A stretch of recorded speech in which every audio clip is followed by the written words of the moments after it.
once again, $1,000 for first place. Like, you don't see tournaments get that amount for the first place position, so he could be $500,000 richer after this event. Yeah.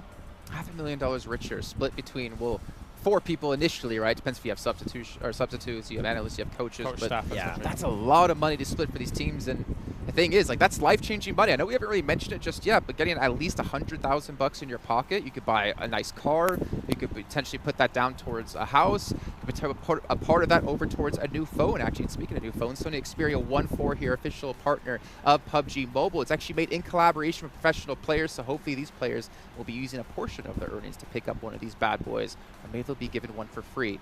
Maybe like the talent will be given one. I mean, 500K, you could hire me for one day.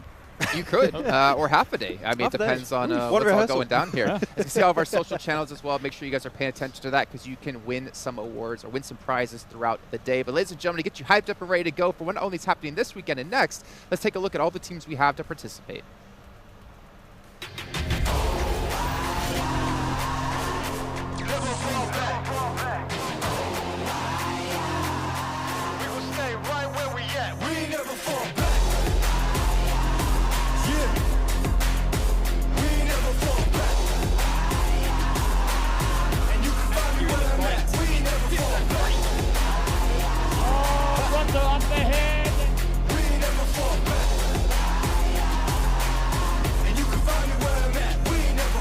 Give it your everything, it ain't no holding back. Time to be the one, best squad, that's a fact. Nobody can stop me when I get in my zone. Take it higher, go from unknown to world known. On another level, competition is in trouble. Putting numbers on the board and it's about to double. We can never fold, we can never break. To be the greatest, we will do whatever it takes.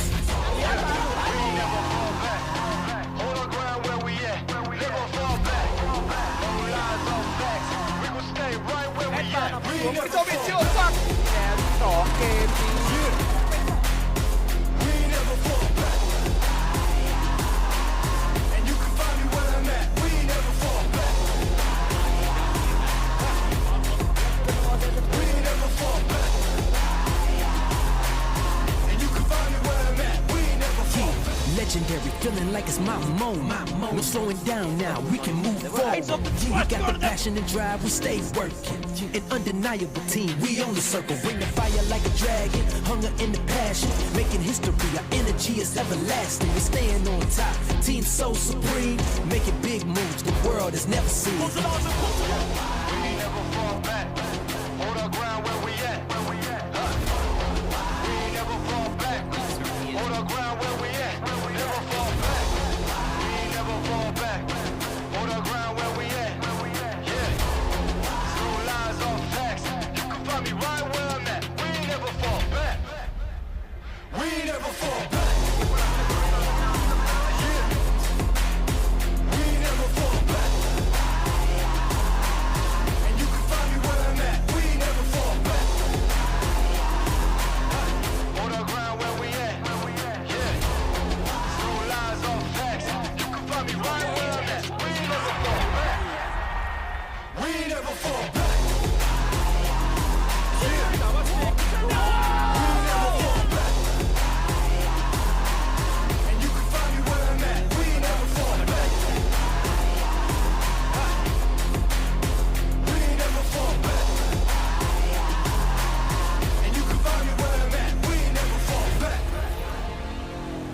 Where we are joined by the coach of current Joy Boy.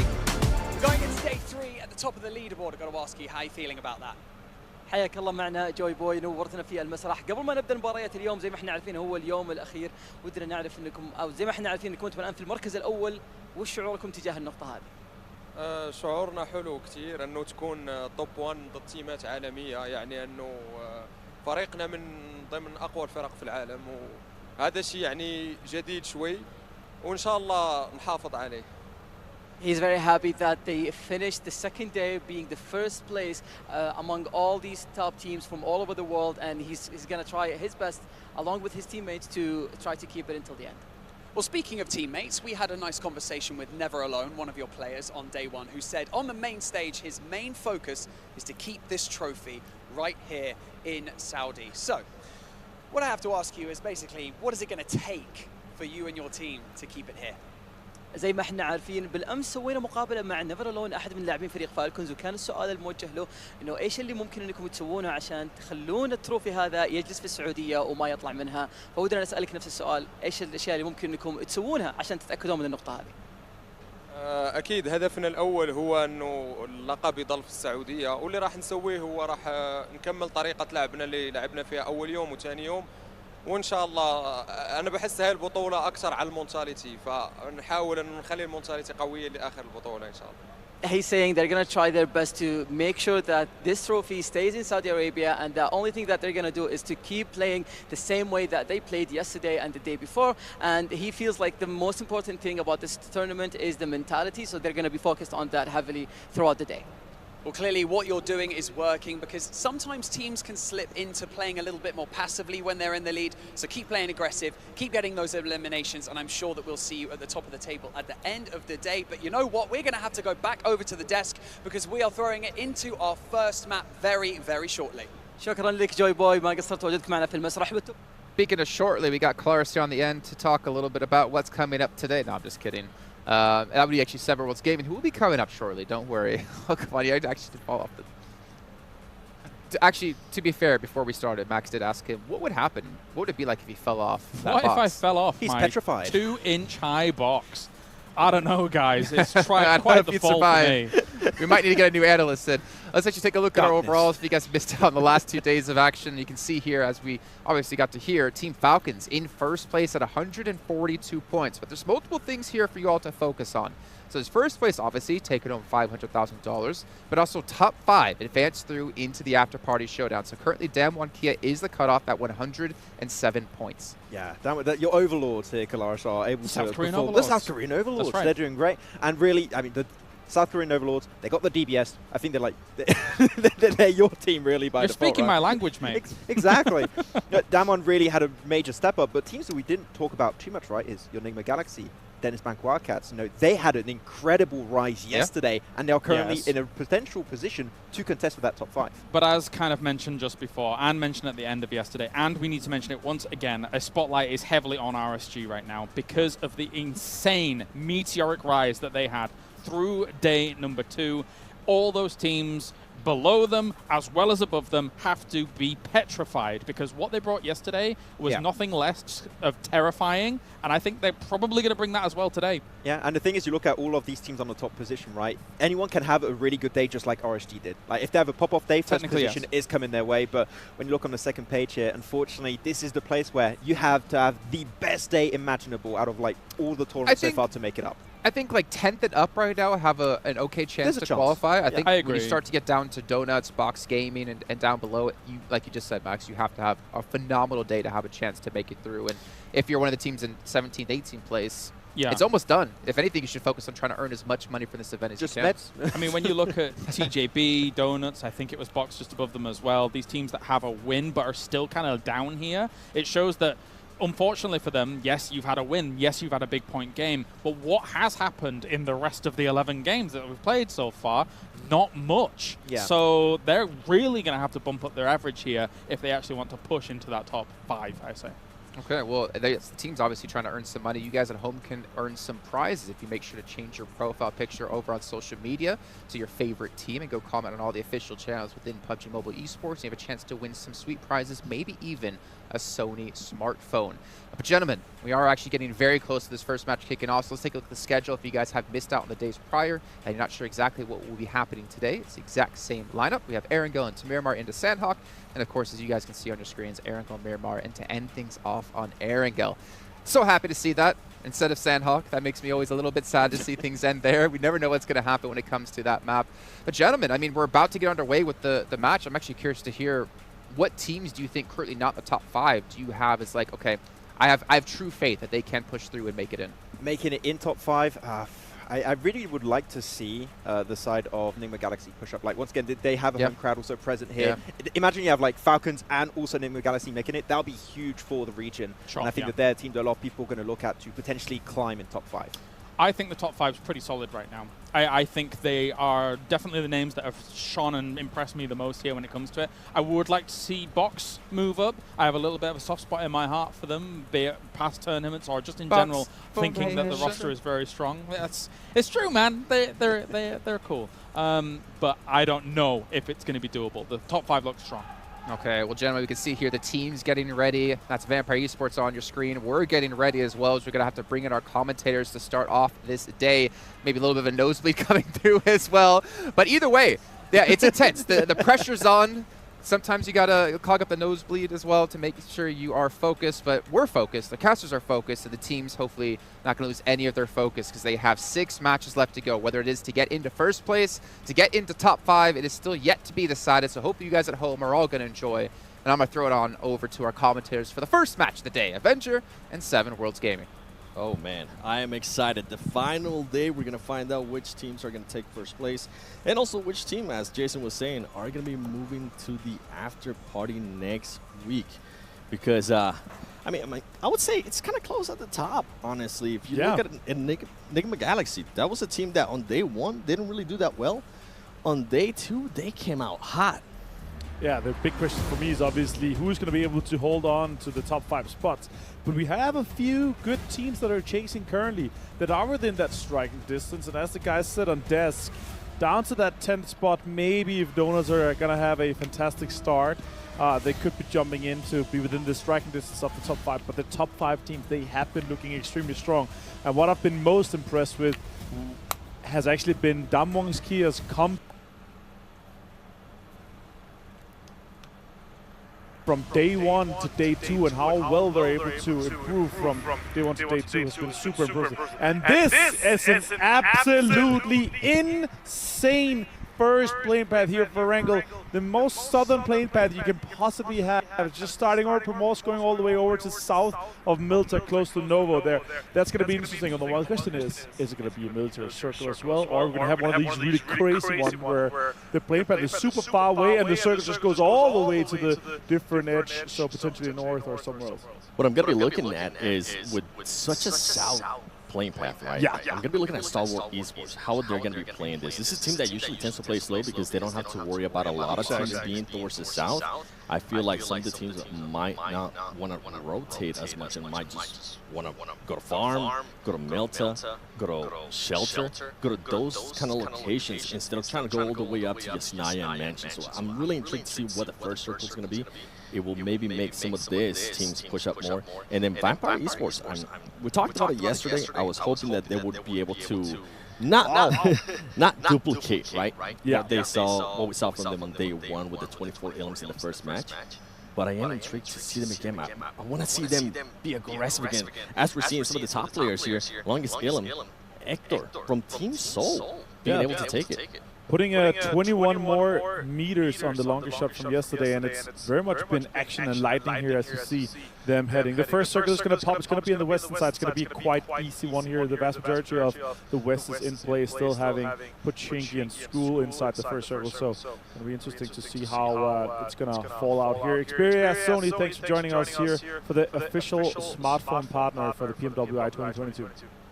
Yeah, and we were looking at some of the top players there earlier. We have to talk about Star Wars Esports Action. That man is just on a tear. He's currently leading in regards to damage with 5,463 damage, but he's actually not leading it when it comes to Elims. The person that's leading is from RSG. Is going to be Shanjian with 30 Elims. So it's going to be interesting. I'm also really intrigued to see how Team Falcons is going to be playing today. I feel like they're going to have a lot of pressure being the home team currently starting off the day on first place. I feel like that might play into just their mental. Yeah, it could be, but also the buffer that they have down to 5th place and even 6th place that they're some of the teams chasing, of course, 44 points lead to the teams that are chasing on 6th place and beyond there. That is quite a good lead. And we were talking about a hypothetical cutoff yesterday after the first 3 games. It could be around the 150, 160 point marker. So they don't need to do much to be the first team to cross that. And still 12 points lead down to Stalwart too. I am really excited and ecstatic to see Falcons' potential for today and how well they are going to be able to take it on. Also, potentially gatekeep or deny some of the other teams that they feel like are their biggest competitor going into the after party. But of course, the main objective, getting that W for this year, being able to take that much money home would be crazy. And also keeping that trophy on Saudi Arabian soil. Absolutely, and I'm hoping that they don't try to change anything that has been working for this team because, I mean, they are in first place for a reason. But when we go talk about points, two teams, Vampire Esports on day 1, they were able to get 86 points. And then RSG yesterday on day 2, they were also able to get 86 points. Yep. So as you were saying, they need to be careful from those teams. Star Wars Esports, Damn One, Kia. This was teams you were just mentioning too. They came out of nowhere. They could end up getting 86 points. It's Team Falcons. I kind of want to put it out there, but I am going to have to say it. If they do end up having a bad day, they could end up getting out of the top 5. And ultimately, yes, you want to get that first place. You want to get the prize pool, but you also want to be able to move on to the after party. Yeah, exactly. All right, let's see what Morph is doing and how we're checking in here. And yes, Naya had plenty of talks with these guys, especially the coach. Well, super nice guy. Meet him in the gym.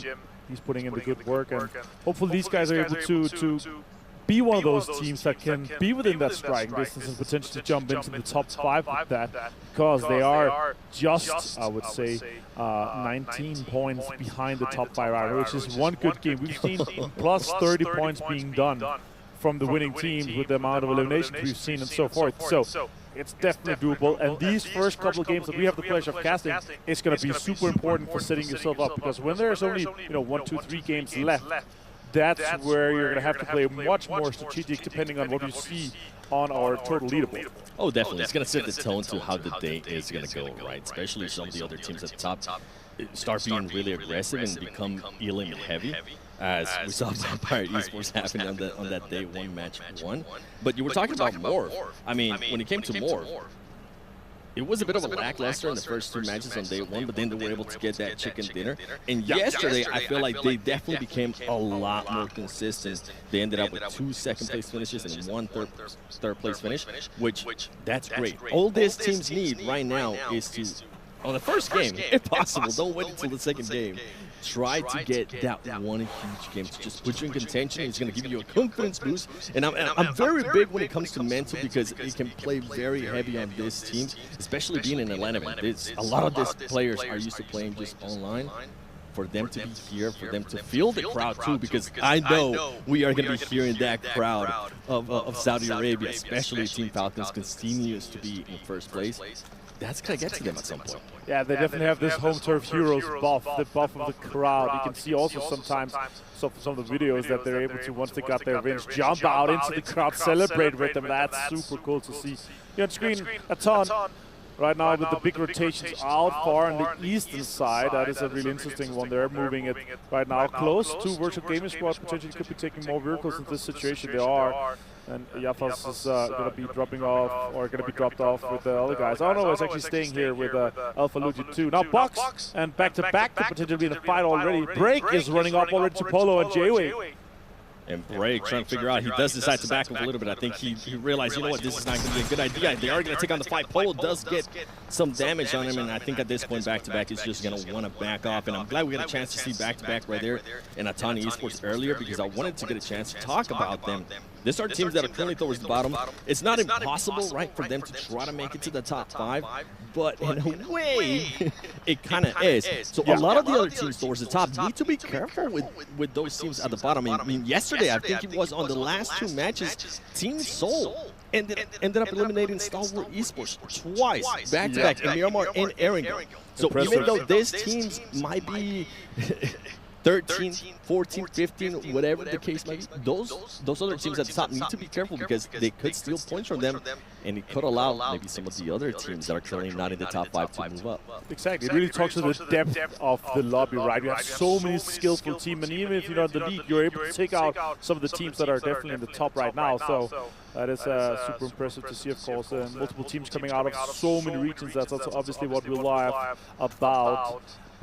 EMW, I hear so many regions represented. Both on screen here for Indonesia are rotating now, and next week they're going to be joined by some of the fan favorites, of course. Bigtron, BTR joining them. Huge fan following, huge history with this team as well for years and years behind. Now, have Enigma Galaxy rotating close to Regans. Enigma Galaxy currently is a good situation for them, 6th place right now. They do need to have a good day to get something.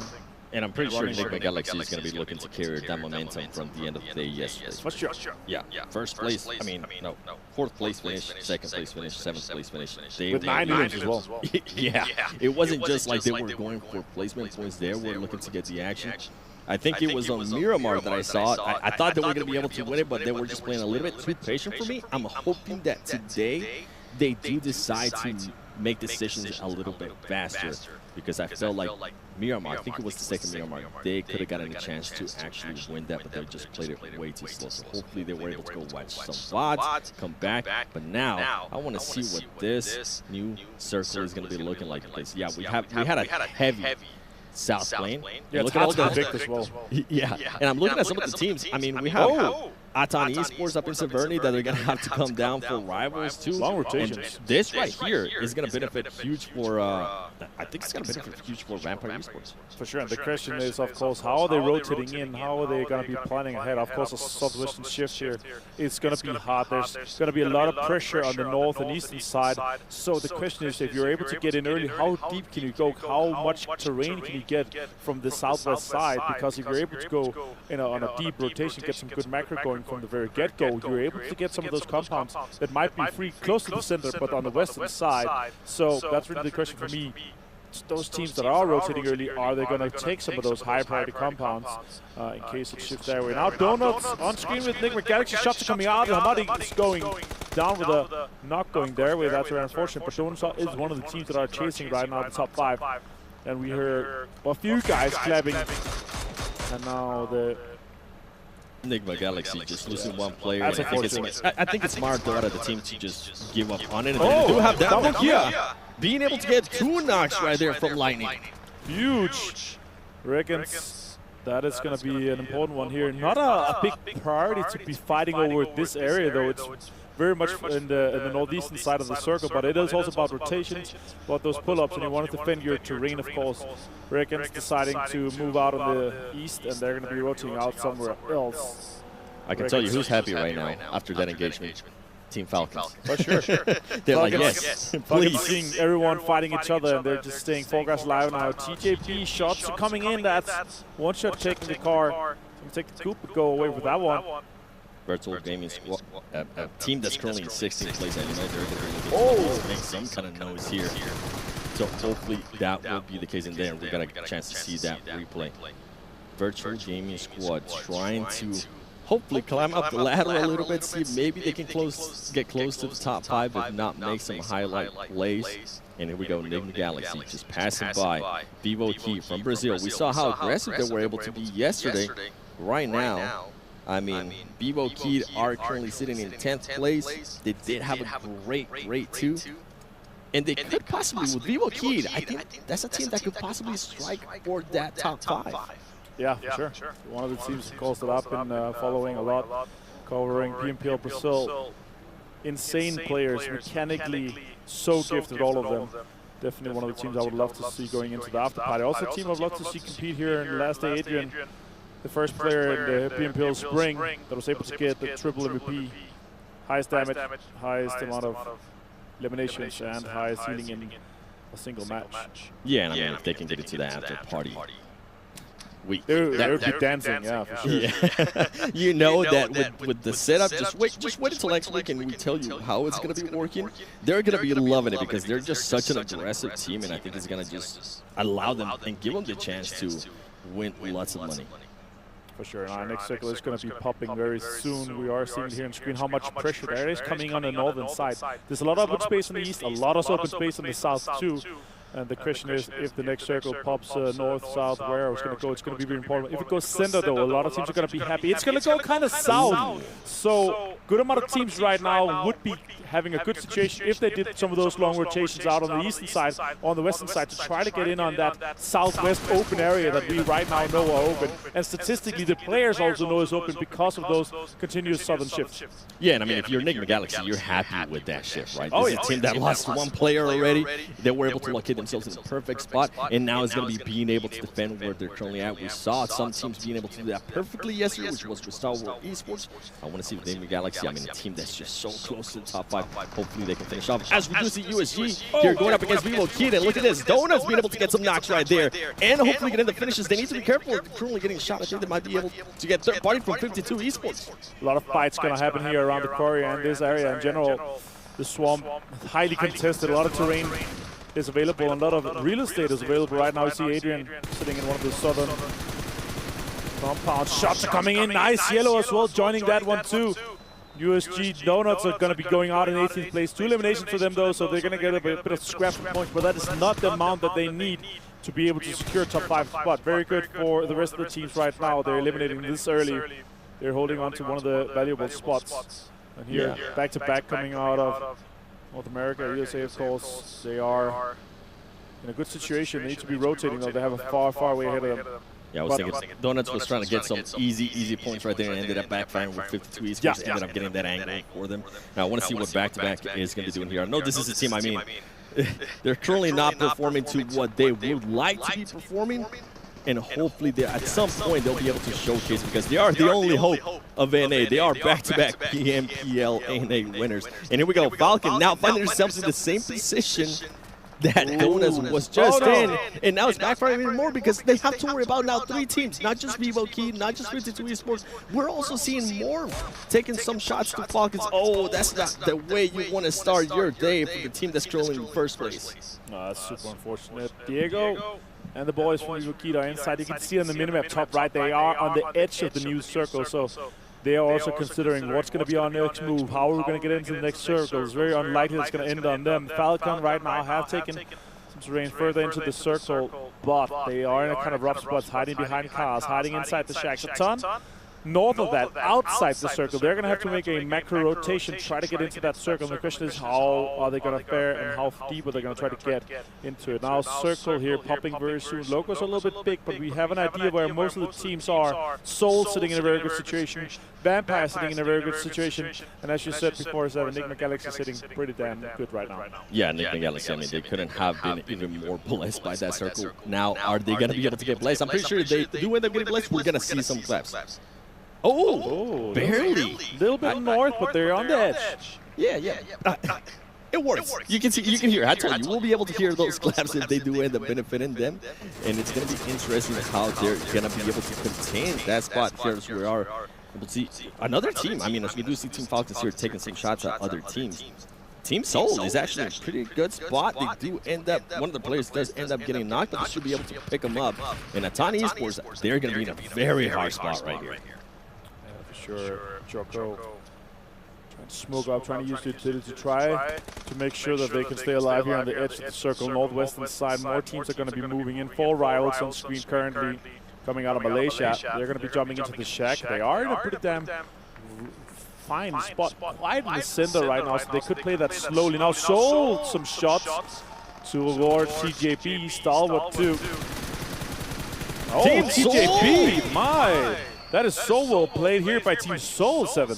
And I'm loving what I'm seeing from Team Soul. I mean, I talked about it earlier. This is a team that's taking the aggression. It doesn't matter. I finally feel like they're starting to get more confident with themselves, and this is what I was talking with earlier. This is a team that some of the teams at the top need to be careful with because they are getting confident. We saw what happened to Star Wars Esports. I'll repeat myself because it was just so impressive what they were able to do, to the point that Star Wars Esports Twitter account was making memes out of it, and I was loving it. So hopefully we can continue to see those kind of performances from Team Soul and Vivo Key.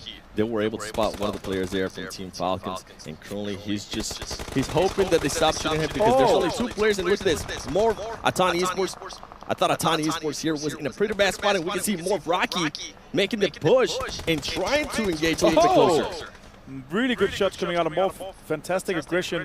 Rocky hears him. He is Fran. Can potentially take him on right now. Push through that. Shots are coming in. Smokes are being deployed. Rocky potentially could be seeing him. Finds him. France goes down, and Morph is advancing on Ayrton. Yeah, and I saw Chocolate still alive. I know that's a player that really wants to end. Ultimately, Morph is just too much for a ton esports. Now we're seeing Team Falcons Yusuf barely staying alive. We also see Vivo Key trying to pick other players. Cielo. These are players that are very, very aggressive, but as you were saying, they are so skilled from South America, from that Brazilian region, that hopefully, I'm really pushing for them because I'm also South American, so I'm a little bit biased, but I'm really hoping that they can make it to the after party. All right, Falcons, what can you do here? Yusuf, last player alive right now. Cielo is taking him on. He has taken him very low as well. UMP could be pushing into the shack.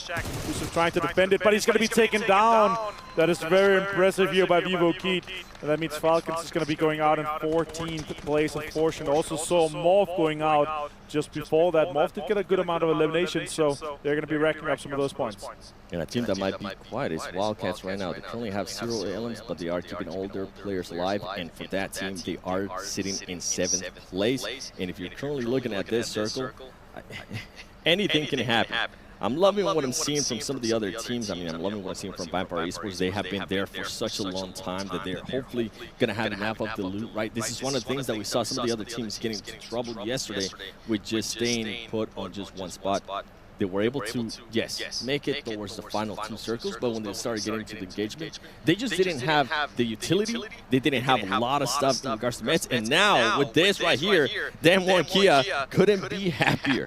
Damwon Kia really happy for this. They're looking to try to defend that 5th spot right now, and they're sitting in the center compound in the circle. Right now, a lot of teams are going to be fighting for that Quarry Ridge on that south side of the circle where we see Vampire right now. We have so many teams down there right now. So, Reckons, Box down there, Stalwart, back-to-back. So many teams are going to be fighting for just, you know, 1/2 of a compound and a little bit of a ridge. So we're not seeing probably more than 1 or 2 teams that's going to be surviving that outcome right there. Also in the north, a lot of teams are going to be fighting for just a little bit a sliver of that fields that we have.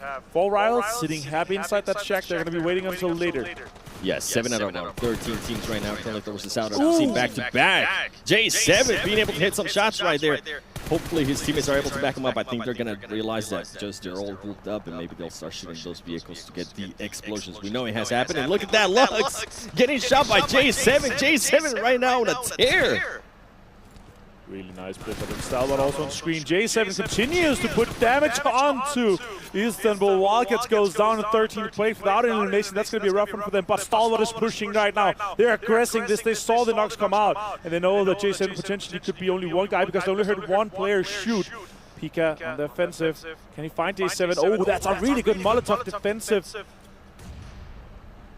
That was a great Molotov. J7 able to back up, and I don't think Pico was able to spot him. Polo also able to set himself up behind the rock, getting those angles. And here comes a bit of a push there from, I think it was J-Way trying to push up. You can see J7 wanted to get more into the action. He's able to get one knock. Can he get the finish? He's going to be able to get the finish. Top lane down. And SC actually getting 3rd party from some of the other teams behind. This might benefit back-to-back. Polo is currently down. Top is currently having the height advantage. J7 being able to get some damage there with the nade that he threw. Can he get this knock? Is he going to be able to let Top heal up? And I think he is going to have enough time to heal up. Top will continue this aggression right now. Let's see if J7 can get another one with this Bison right on hand. Could he make something more happen? Last player for back-to-back. More damage coming in on the utility. That is a really good deny from him. J7 is forced to just move back now. Soul under a lot of pressure from Vampire as well right now. More is coming in from them. Stone finding multiple with the grenades. Utilities also being deployed from Goblin. This is really well played by Stone. Aggressive. Gets down Hector off the knock. And now he's going to run into the Molotov. That's unfortunate. Goblin finds one though, returns, but Soul goes down. That's super unfortunate for them here in 9th play because back-to-back takes a 10th place elimination right there. Vampire has to try to survive. They're under a lot of fire fighting for this terrain here we were talking about before. A lot of teams getting knocked out. I'm interested to see how Vampire Esports is going to be able to recoup from that engagement. I know that's a team that stays very calm. They're going to hopefully be able to pick up this player and start the rotation. And guess what? Enigma Galaxy, a team that we were talking about earlier with the circles, they're currently sitting pretty. They're letting all the other teams take into fight. And luckily for them, nobody has pushed them. And same thing with Damwon Kia. I mean, this is team 2 out of the current 7 teams. Damwon Kia has 4 players alive. Virtual Gaming Squad also has 4 players alive. But Damwon Kia has just been watching all of this. They haven't had to shoot at least one time, I don't think. Yeah, and as I was talking about before, only 2 teams survived this mayhem on the southern side. It was Vampire Esports and Stalwart. And as we were saying this before here, Enigma Galaxy were able to take that shag away from 4 rivals. We didn't catch him, unfortunately. But as Seven pointed out here, this is really important for Damwon here. They could be defending this top 5 spot, making it even harder for the teams chasing. Vampire taken down by Song though. Juni also finding Stone. Ravenclaw gone down too. That is super unfortunate, and Shreps is just the last player that is not knocked at the moment for Vampire. Vampire just getting very unlucky too there, and I think he was trying to make it farther with that buggy, but he ended up crashing into the vehicle. You can see Stone there just finally getting finished from the zone. And Stalwart Esports, I mean, this is a team. It's been quiet. They did end up just getting one of the players knocked, but they're going to see if they can maybe pick him up. Damn, they're sitting perfect right now. And as you were saying, Enigma Galaxy currently just has 1 player, but they do have 8 Illims. That's going to be big for them as they are trying to break into that top 5. Vampire Esports trying to make it up, trying to use that smoke wall, and so far he's barely been able to. You can see VGS getting to some fights over there with 52 Esports. Yeah, exactly. And Stalwart is going to be trying to survive the situation. Enigma Galaxy actually gone out in 7th place with the eliminations. That was Adrian being able to close that out from Vivo Keat. Important for them. Stalwart right now on the offense, but Shreps is helping this defense that Damwon is trying to set up in the south with all this utility that he's using right now. He's trying to get deeper into the zone, trying to survive for as long as possible, while 52 and Virtual Gaming Squad is fighting for the northern side. As you see how in the distance, a lot of pressure has been put onto 52, but they are right now on their bellies trying to survive. Void smokes. Virtual Gaming Squad is moving out on the east side of this compound that Damwon has been able to hold, but Juni is finding another one with a fantastic usage of utility right now. More Molotovs are coming out. Only 3 eliminations for Damwon, but if they can secure this winner-winner chicken dinner, this could be a huge amount of points for them. Top Gun down 2. You can see Juni right there being able to knock down Top. They are aware of everybody that's going to try to rush him. Scream, ooh, barely getting missed by that nade. And I think Stalwart Esports might be able to recover from this, as they don't really have to worry about that many people. And something that I was currently looking at too is Vivo Keat Adrian. He won the engagement with the last player from Enigma Galaxy. That's going to be huge for this team, because they are trying to hunt down some of the other teams that are out. Wildcats, I mean, I think they're going to end up with 0 points. They've already been out. Morph as well, they're already out. They're going to be able to climb up in a big way when it comes to that overall leaderboard. So great start here from Vivo Keat. And another team, I mean, I feel like they've been a little bit quiet after we talked about their third party earlier. 52 Esports, only 2 Illims, but they do have 3 players alive. And in all the action that we have been seeing here, Avenger, they're just waiting patiently. They're doing, I feel like, what Damwon was doing earlier. Exactly, and the question is here, with this circle, as you see in the minimap, it's actually only Damwon that's inside, but 52 is the only team on the northern side. Virtual Gaming Squad does have the information on them. They know that they're there up north, and Yapaz is hiding so many shots, so many bullets onto. Vivo Keat out in 5th place, though, with the elimination. That's good for them. Question is, how far can Virtual Gaming Squad take this one, and is Damwon going to be able to defend this compound? Yeah, is Damwon going to have the enough utility to be able to take advantage of all of this? Here we go, Virtual Gaming Squad trying to get different angles. Are they going to be able to break into that? They also have to be careful with Stalwart Esports that was on the other side earlier. I think Stalwart Esports has been able to rotate a little bit more, and now you see 52 Esports getting a bit more involved. Damwon hasn't lost a player. Virtual Gaming Squad still has all their 4 players. This is going to be a great fight. And Stalwart Esports, meanwhile, they're like, okay, you guys take the fight over there. We're going to be sneakily moving up to your compound.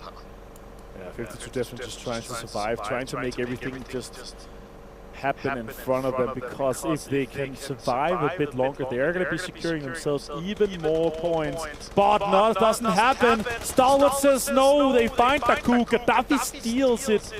And more shots are coming out towards Pharaoh. I think that's him down as well. 52 out in 4th place with only 2 eliminations, but good amount of points secured through the placements now. Virtual Gaming Squad, 4 guys alive. So is Damwon. Stalwart is the team trying to survive here. Forrest is finding multiple though.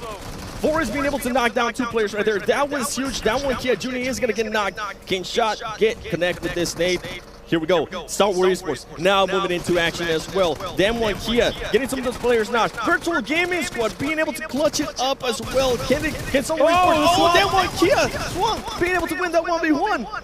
Song so well played here. Swap to the barrel after playing with the not having any more bullets with the UMP.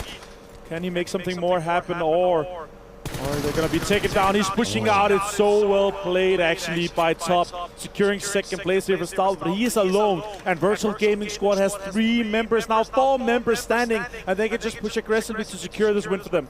And I believe, I believe in Top. We've seen it before. We've seen some 1-4s. Can he do it? He does the first one. Can he knock the second one? He's going to take some shots. He is 1 HP. He's ultimately was too much. Virtual Gaming Squad, ladies and gentlemen, being able to get the first win and keeping their dream alive. As I said, we were talking about a team towards the bottom. They are going to be able to try to make a statement here in the last day. They are going to try their best to push towards that top.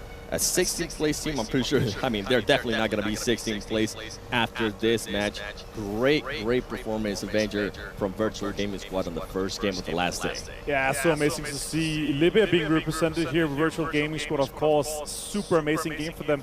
They have not had the best first 2 days, but if they can continue this trend here, they could be jumping in further top and maybe be within that striking distance of the top 5, as we're hoping so. But a lot of teams that have been doing well so far in the previous 2 days did extremely well as well. Damonkia, one of them, and it's super interesting to see here. But we're actually done with this game here. We're going to be going to the desk with the match rankings sponsored by STC. No, you guys aren't done. We're actually going to bring you back for analysis. No, I'm just kidding. We're not going to bring them back because it's our time to be on the desk, just like it was time for Virtual Gaming Squad to get themselves a chicken dinner coming in from PMPL after able to get themselves 20 points on the match. Fantastic job by them to close things out, but honestly, Maxman and Cars, there's so many different things we could talk about here. Damwon Kia having almost a god compound for forever, it felt like, as the zone kept shifting on top of them, but they weren't able to close it out. The thing about Damon's compound, and we were talking about it with Kalaris, like that compound is a godsend if you can get there early and teams are not able to get close, because you just have a little ridgeline on the east and the south that is very nadeable, and Juni really made use of that and got so many limbs off the back of that. Yeah, that's it's weird, the compound, because as I say, it's strong for the circle, but it has problems. Okay, so none of those buildings are 2-story, so you can't pile all 4 people into one, which means that you can't get angles over other buildings, so you have to stay split 2-2 for as long as they did. That then becomes their downfall, because all of these teams are pushing in at similar times to try and thwart their efforts. So as much as Damwon Kia at that center, the way in which we saw VGS as well as Stalwart push in was very appropriate at exactly the right time. I feel like, to be fair to Damwon Kia, though, they did a really good job initially by keeping everyone at arm's length. They were shooting quite a bit. I think the shot towards Vampire trying to come in, or was a Virtual Gaming Squad, trying to punish them to say, hey, stay back, don't come at us right away.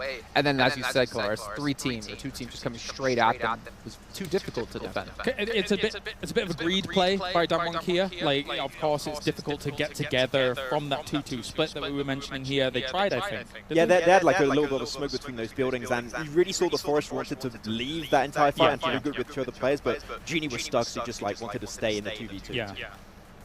Well, one team I did want to mention, by the way, was actually going to be 52, the team from Pakistan, 52 Esports, because they were another team in that vicinity. But one thing I do want to criticize them on, and feel free to tell me if I'm wrong, is they didn't capitalize off that chaos that was being thrown around. When we saw teams start to push into Dam 1, they just kind of sat there. They didn't try to make their move. You have then the comparison you can make between Stalwart's play and then 52 Esports play. Stalwart, the timing, I would say, was on point. Their third-party VGS versus Damwon Kia in a really good way. The timing was absolutely perfect. And then you have 52 trying to delay the inevitable for the longest time, and then it just kind of crumbled apart because they didn't have zone, team saw them, it was going to go wrong. So timing is important on those third parties. Where were they coming in? Were they coming in for the west side? Or north side? North side. North, yeah. They were in the fields. Right, I can't quite remember their exact positioning, so I can't quite comment. Yeah, I mean, the thing is, we talked, and the reason I bring that up, right, is that they were unable to get a chicken dinner when it came to PMPL Pakistan throughout the entire event, if I'm not mistaken. These are moves you have to make if you want to elevate your gameplay, right? You have to be able to capitalize off positions like that, off situations like that. And we talked about it so many times when it came to PMPL, Western Europe as well, seeing teams not be able to do that. So at least for them, something to learn. Virtual Gaming Squad coming in from PMPL after a big win for them. They have to be extremely happy. Exactly. And as you said before, Max, they're coming to this event just trying to learn, just trying to improve on their own gameplay. They don't have high expectations of getting, top 5 kind of finish, but they want to use this to go back to PMPL Africa and then go into the next season and hit a hard. Yeah. They just had their first season in spring of PMPL, right? So you can expect this region as a whole to keep pushing out new talent, of course. Then now having international experience for VGS, that's going to be huge for the next full season of PMPL. Like, you can expect them to maybe get a back-to-back championship. That'll be fantastic for them. But it is very early days for Africa as a whole. So as time goes on, maybe next year they could be a very serious competitor. Sure. I could be quite nitpicky, I suppose, with this. Given if the fight happened between Damwon Kia and Stalwart did have more than one alive, I would have liked to have seen VGS be a bit more urgent about their push forwards. They were very keen on getting the full res to then push on Stalwart and guarantee 100% the victory. But if you're a top team, I think you're pushing on while that third party is happening and instantly taking them out of the picture straight away without the full force, because you need that urgency about these moments, because otherwise, the other team could recover and have a problem for you.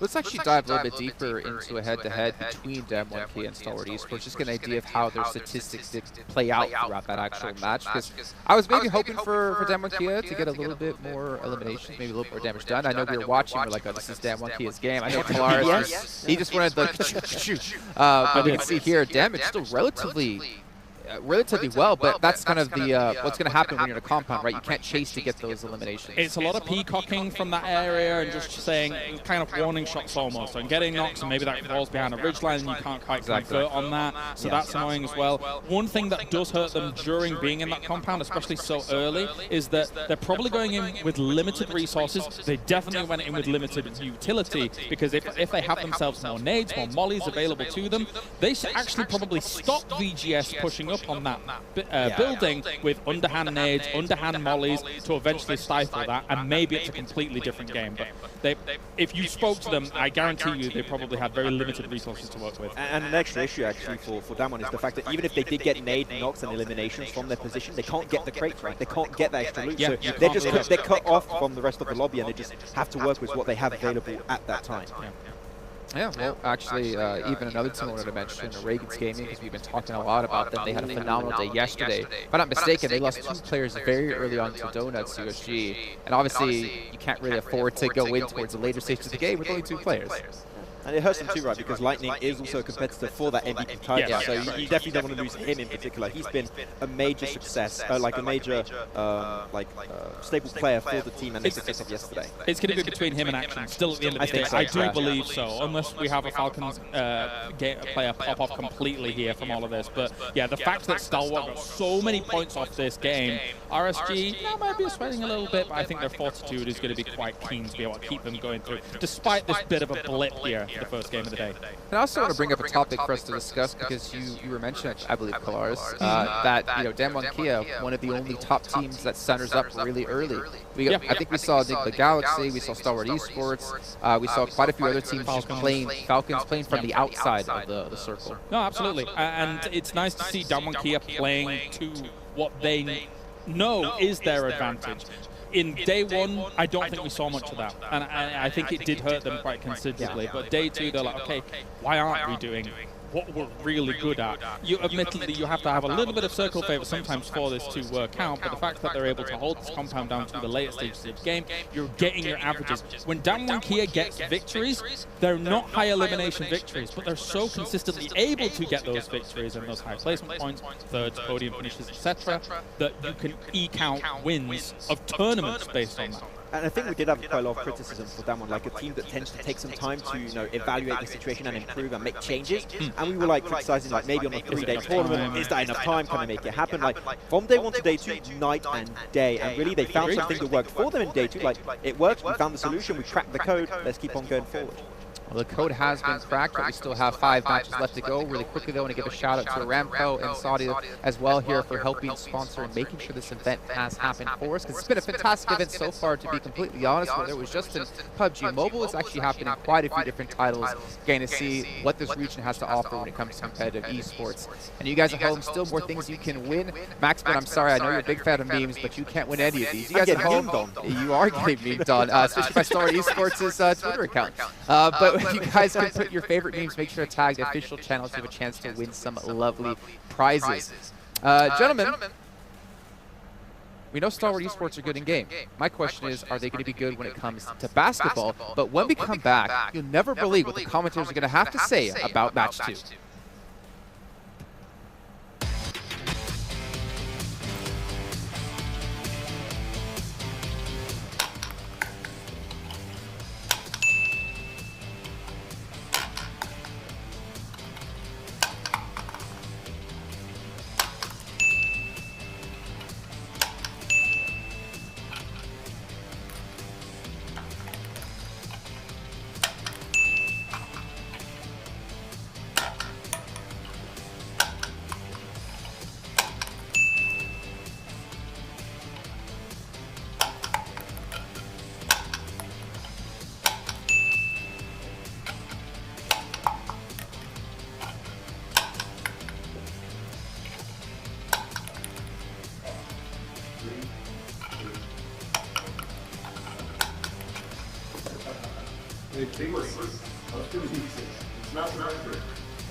Welcome back, ladies and gentlemen. I'm ready for match 2 after what we just saw in match 1. I honestly thought Damwon was going to be able to win it, but that didn't end up being the case. And we were actually having a great conversation during that segment in between those matches with when you guys were listening to the desk. I honestly thought that they stayed separated for too long, and then you said something really great, which I completely agree with, Avenger, if you want to tell the audience. Yeah, for sure. I can say that for sure. I mean, there's a situation where you're playing compounds, you're in a compound that gets closed in from many angles. You need to take control of one side of the compound here. And the situation that Damwon Kia could have turned it around was take control of the western side after they killed Vivo Keats Adrian. Then they could have swept on the south, taking away Stalwart, and then taken a virtual gaming squad on that had crashed the house, and they would have a ridge to play off of, and that would actually been one of the only ways to approach that compound to win, because that often happens, Seven, is that you have these teams that get a center compound and they stay in it for too long because it's safe and secure, and then you have all these other teams that are crashing the compounds that can play off the walls and off the edges of the house and have that advantage. But we are ready soon here with game number 2. We are at EMWI 2022 here in Riyadh live for you, and we're going to play Miramar, and I'm extremely excited to get this one kicked off. It's going to be the last Miramar for you and me, my friend, here in the main tournament, and it's my favorite map. Long rotations, a lot of strategy, and I'm a strategist myself. I love these approaches that these players are able to have here. Yeah, I love this. You get your favorite map, and then I'm going to end up getting my favorite map after this one too, which is going to be absolute madness. But I mean, it's going to come down to the first circle that we get, right? Exactly, and also the first plane path. Yes. Really south here, Seven. That is going to be rough for a lot of the teams playing north, and also if we get a rough circle, if we get a northern one, it's going to be really hard for those rotations to come out from the very get-go here. Yeah, but for Damwon Kia, I mean, if they do end up getting a south circle, there's a team that usually tends to be a little bit more towards the south west. It might end up benefiting them. And another team, if I'm not mistaken, is going to be Vampire Esports or TJB EU. That's a team that actually likes to go a lot to the west and south. So it's going to be interesting what the first circle is going to be. And with Damwon Kia, I was hoping that they would win, especially when they ended up knocking those 2 players from VSG. I was like, okay, maybe now the other 2 players that were on the other house are going to decide to push, maybe set up some smoke to try to make that transition. It didn't happen, and I think ultimately that's what ended up costing them that game. But for Star Wars Esports, what a game, honestly. Not a win, but impressive.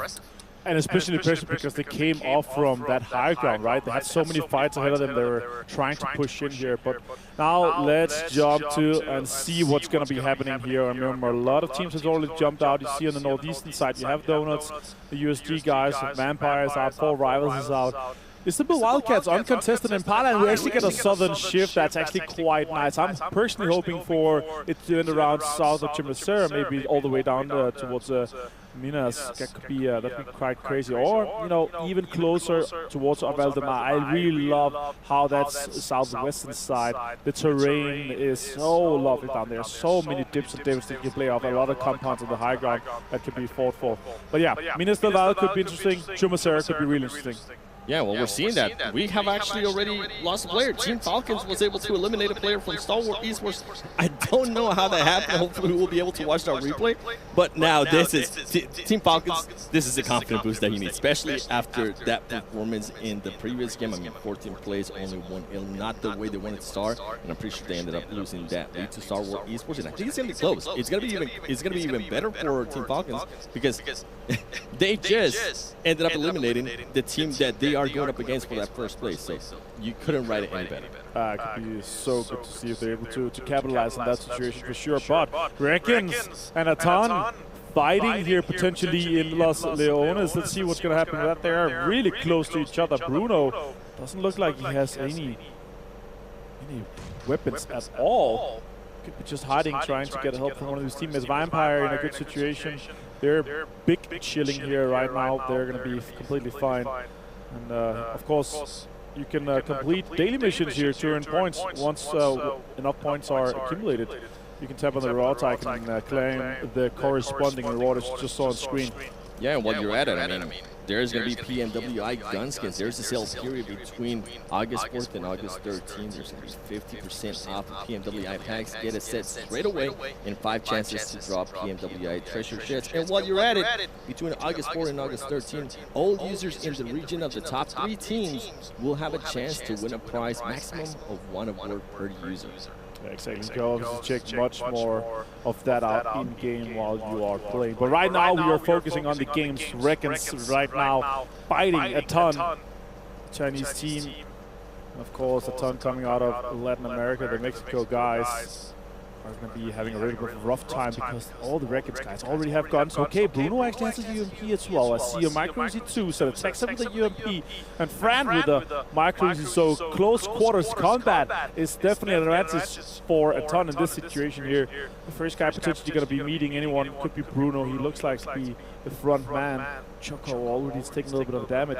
Reckons are playing very closely knitted together here. You can see them moving together as a squad, and that's what I really love.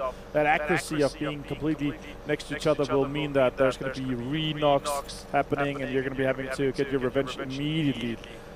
Domoki on screen too, coming out of Korea, of course. Yeah, and I'm glad you pointed out there with RSG being able to play so close together because what I saw there from the setup, Atani Esports, I mean, Senatexa was a little bit too far back from me. I don't know what kind of angle he was trying to get there, but if RSG did decide to engage him, I feel like it would get him a little bit too long. It would take him a bit too long to actually get to help out his teammates. So interested to see what's going to happen. I mean, it is going to be one of the top 3 teams going up against one of the bottom teams. So if RSG can get those points, or if Atani Esports can spoil the party for RSG, a lot of stuff could change in the leaderboard, and I'm pretty sure Kalaris, Maxman, and also Jason are going to be loving that.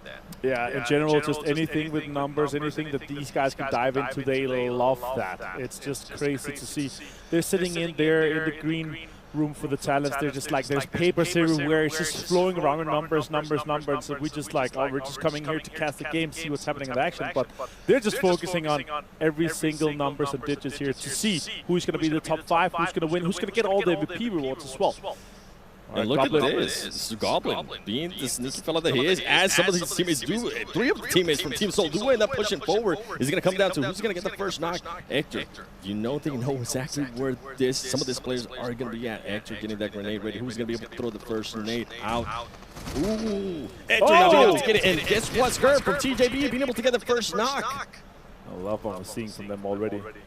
So it's been put out here in the tower of the church, close to Triple Sarah. It's a really high priority situation for these guys right now. It is dead center in this next circle here. Hector pushing in with the UMP.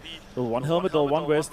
But he's going to try to get the rest off on Omega. Kiss, Tinksker, they are close to each other, trying to defend this. Utility could be thrown. They are going to make that push. They are pushing it aggressively. Tinksker goes down.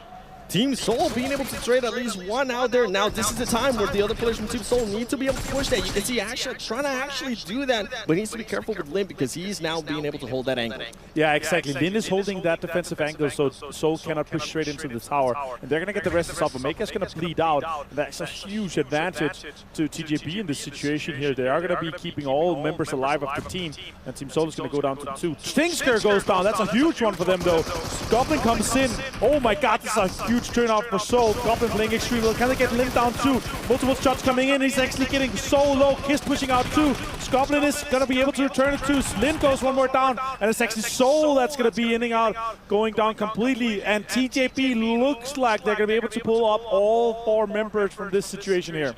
Goblin almost being able to take the fight there to Lin. He got him, I think he got him maybe to like 5 HP. What a fight there from Team Soul. I honestly, at that moment, I thought it could have gone anywhere. And by the way, look at this. I do want to point this out. Star Wars Esports ended up losing one of the best players, if not one of the best players so far in this tournament. Action. That is going to be massive. It's going to be huge for them to be losing him out here. They're obviously one of the top guys fighting with Lightning currently for the top elimination spot. Much damage is also coming out from these guys there. I think before this game started, they were 1,000 damage ahead of that 3rd place. So they're really fighting head-to-head in that situation. Reckons has gone down with 1 player, Double D. Go Choco trying to get some shots into the player that's knocked down. He's not going to be able to connect with any Is Atan Esports going to decide to push this? If there was ever a time, this might be the time. But something that we mentioned earlier is how spread out the players from Atan Esports currently are. I mean, you can see how close all the 4 players from RG are. But I'm only seeing 2 players from Atan Esports. And I'm actually not seeing anybody trying to get some angles. They're actually trying to just push up. And just now, just up to this point, you're going to start seeing some of the other players. Here we go. Lightning being able to get the knock there on Chaka. Chaka going to get so unlucky. And now he completely turns it around for them. RG is going to be able to get some angles on Atan Esports, and now Atan Esports is going to be defensive. And exactly, and it's Lightning again here, putting more eliminations up 7. It's crazy. More damage. This guy's just racking it up every single game. It's impressive to see. Atan looks like to be disengaging from this fight here, and as we see, more teams are moving in. Circle's going to be popping very shortly, and I'm really hoping for a Southwestern shift in this situation here. Oh, Los Leones ending. Oh, it could be going somewhere in the middle, though. We'll see if it goes some hard shift towards the west of the east later. Right now, though, TJP looking pretty damn good. We are in a situation where some of the high ground compounds and the churches that TJP fought for is actually quite high priority. So let's see if they're going to be breached right now. They are splitting very hard on the compounds. I see at least 3 players, different locations for TJP. So could be a little bit too greedy. Bucks moving in, Damonkey moving in as well, and they could potentially be breached. Yeah, and I was just noticing action there with the 32 elements. That's what I was mentioning. Oh, don't run over your teammate. It is possible, by the way, to run over your teammate if you do switch seats or get out of the car. Don't tell your teammates I told you this. I don't want to be the one that's guilty for people starting to team kill in game. And here we go, Box Gaming. Being able to pick up the teammate that was down. TJP feeling hot after that engagement that they have earlier. They already have 4 elims under their name. You can see Skirt there getting some damage. And Xiao, is he going to be able to get this knock? He is going to back off a little bit, though. He does have the boost going for him, and he should be able to get this knock if he's able to just step to the side. Trisme, though, with a beautiful nade, getting that knock. Huge for them. Oh, now, my God, break. Takes down Bensu with that Molotov. That's just unfortunate. But let's see who can turn this situation around. TTB right now with the upper hand. They are kind of closing them in, holding them out of this. Nades are coming out. Trisme could potentially get another one. Kissed, actually. That is super well played by them. They're pushing out Box now on the offensive. The Sabu, what can happen here with this? 4-man strong break. Too much of Box Gaming for that team and Lin. Now it comes down to Lin. Is he going to decide to engage or is he going to decide to back off? Box Gaming hunting him down. They're going to go for it. They're able to spot Lin. Lin is able to get one knock, but ultimately Box Gaming is just too much for TJP. But I mean, TJP, you did end up getting some points. Box Gaming, though, now being able to get 4 points, and they get to keep everybody alive. And this leaves so much open space because they're occupying everything in the center. They left the church, they left another compound that was in the center as well. So right now they're obviously hoping to have stayed and maybe in the church. Another team has now decided to take over that. Here, the replay that we saw with TTP and Seoul, they do go out with 4 elimination points, but with the terrain that they had, the real estate that they had inside the circle, they could have been a much better situation for them if they stayed there rather than going offensive onto Box.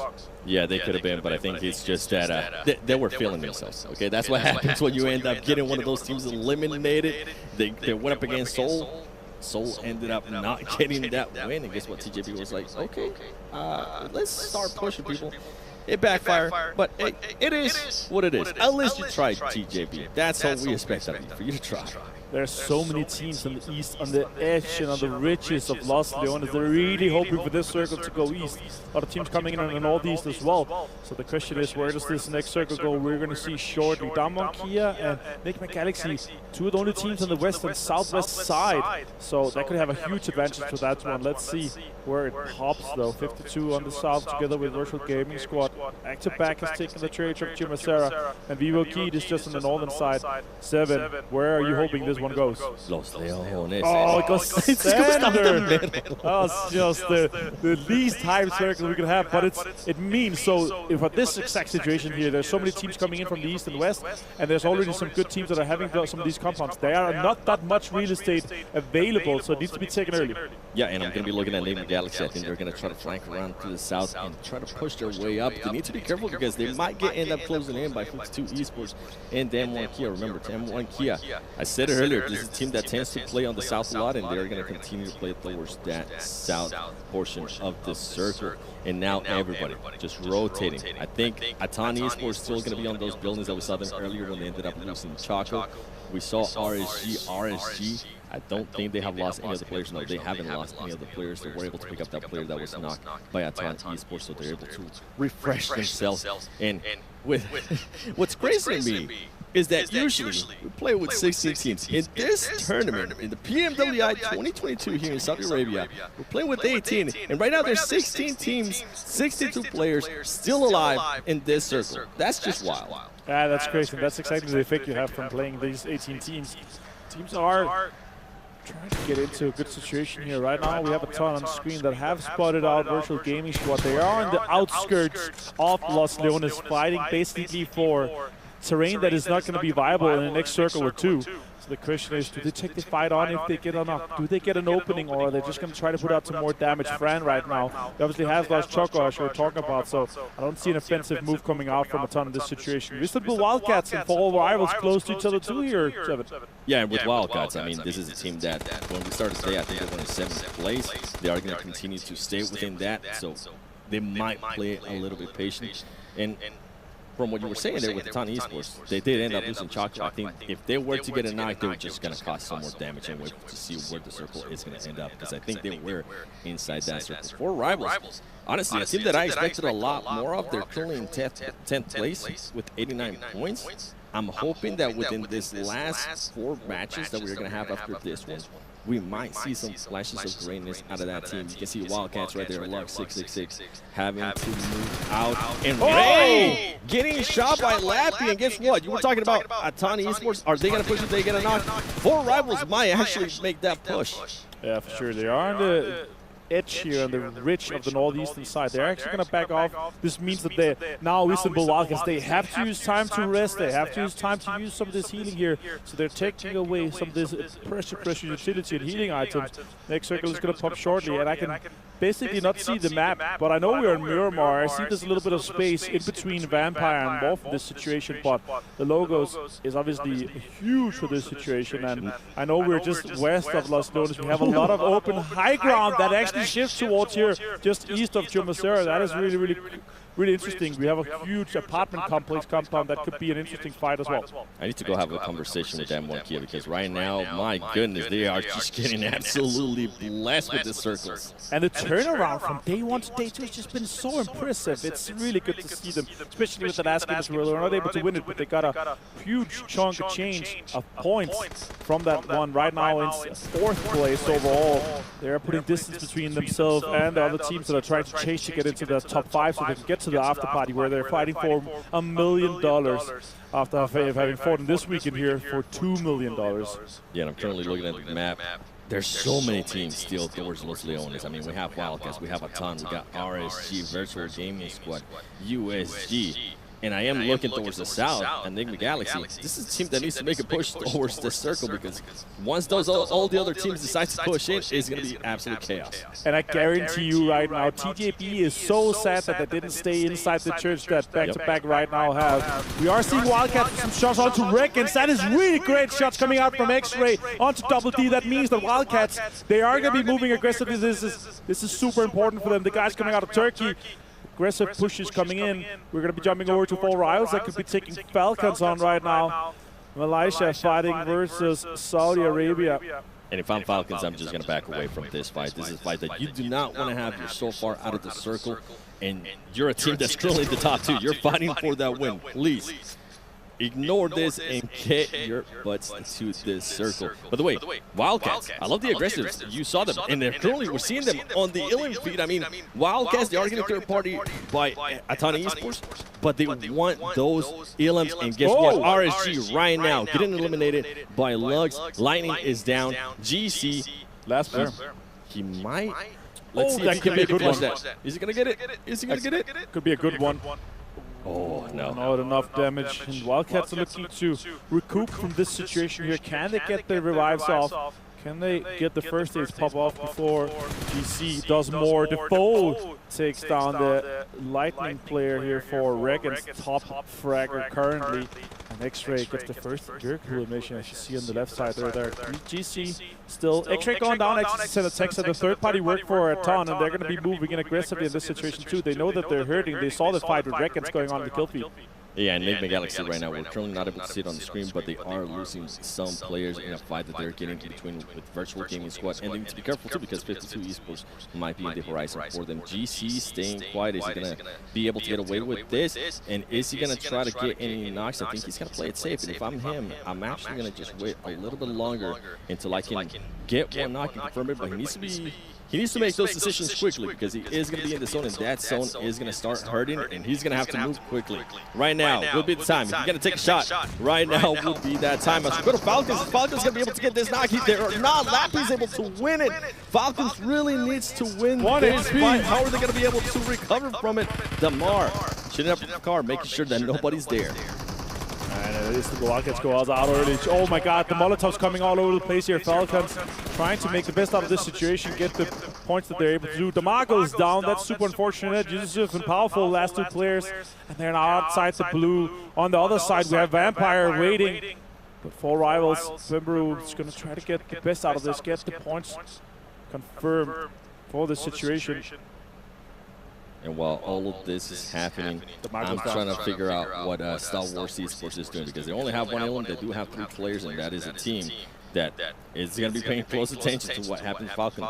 Vivo Keyed eliminated by back-to-back, but this is just such an important fight. I think Team Falcons is going to be able to pick up Damar, which that is going to be great, but Baru 7 from 4 rivals just waiting patiently. And as you mentioned earlier, Vampire Esports is going to be waiting after this fight. They need to make some decisions quickly, and here comes the smoke. Here's going to come the push from Team Falcons. Is he going to be able to get the knock? He is going to be able to get the knock in the finish. Powerful.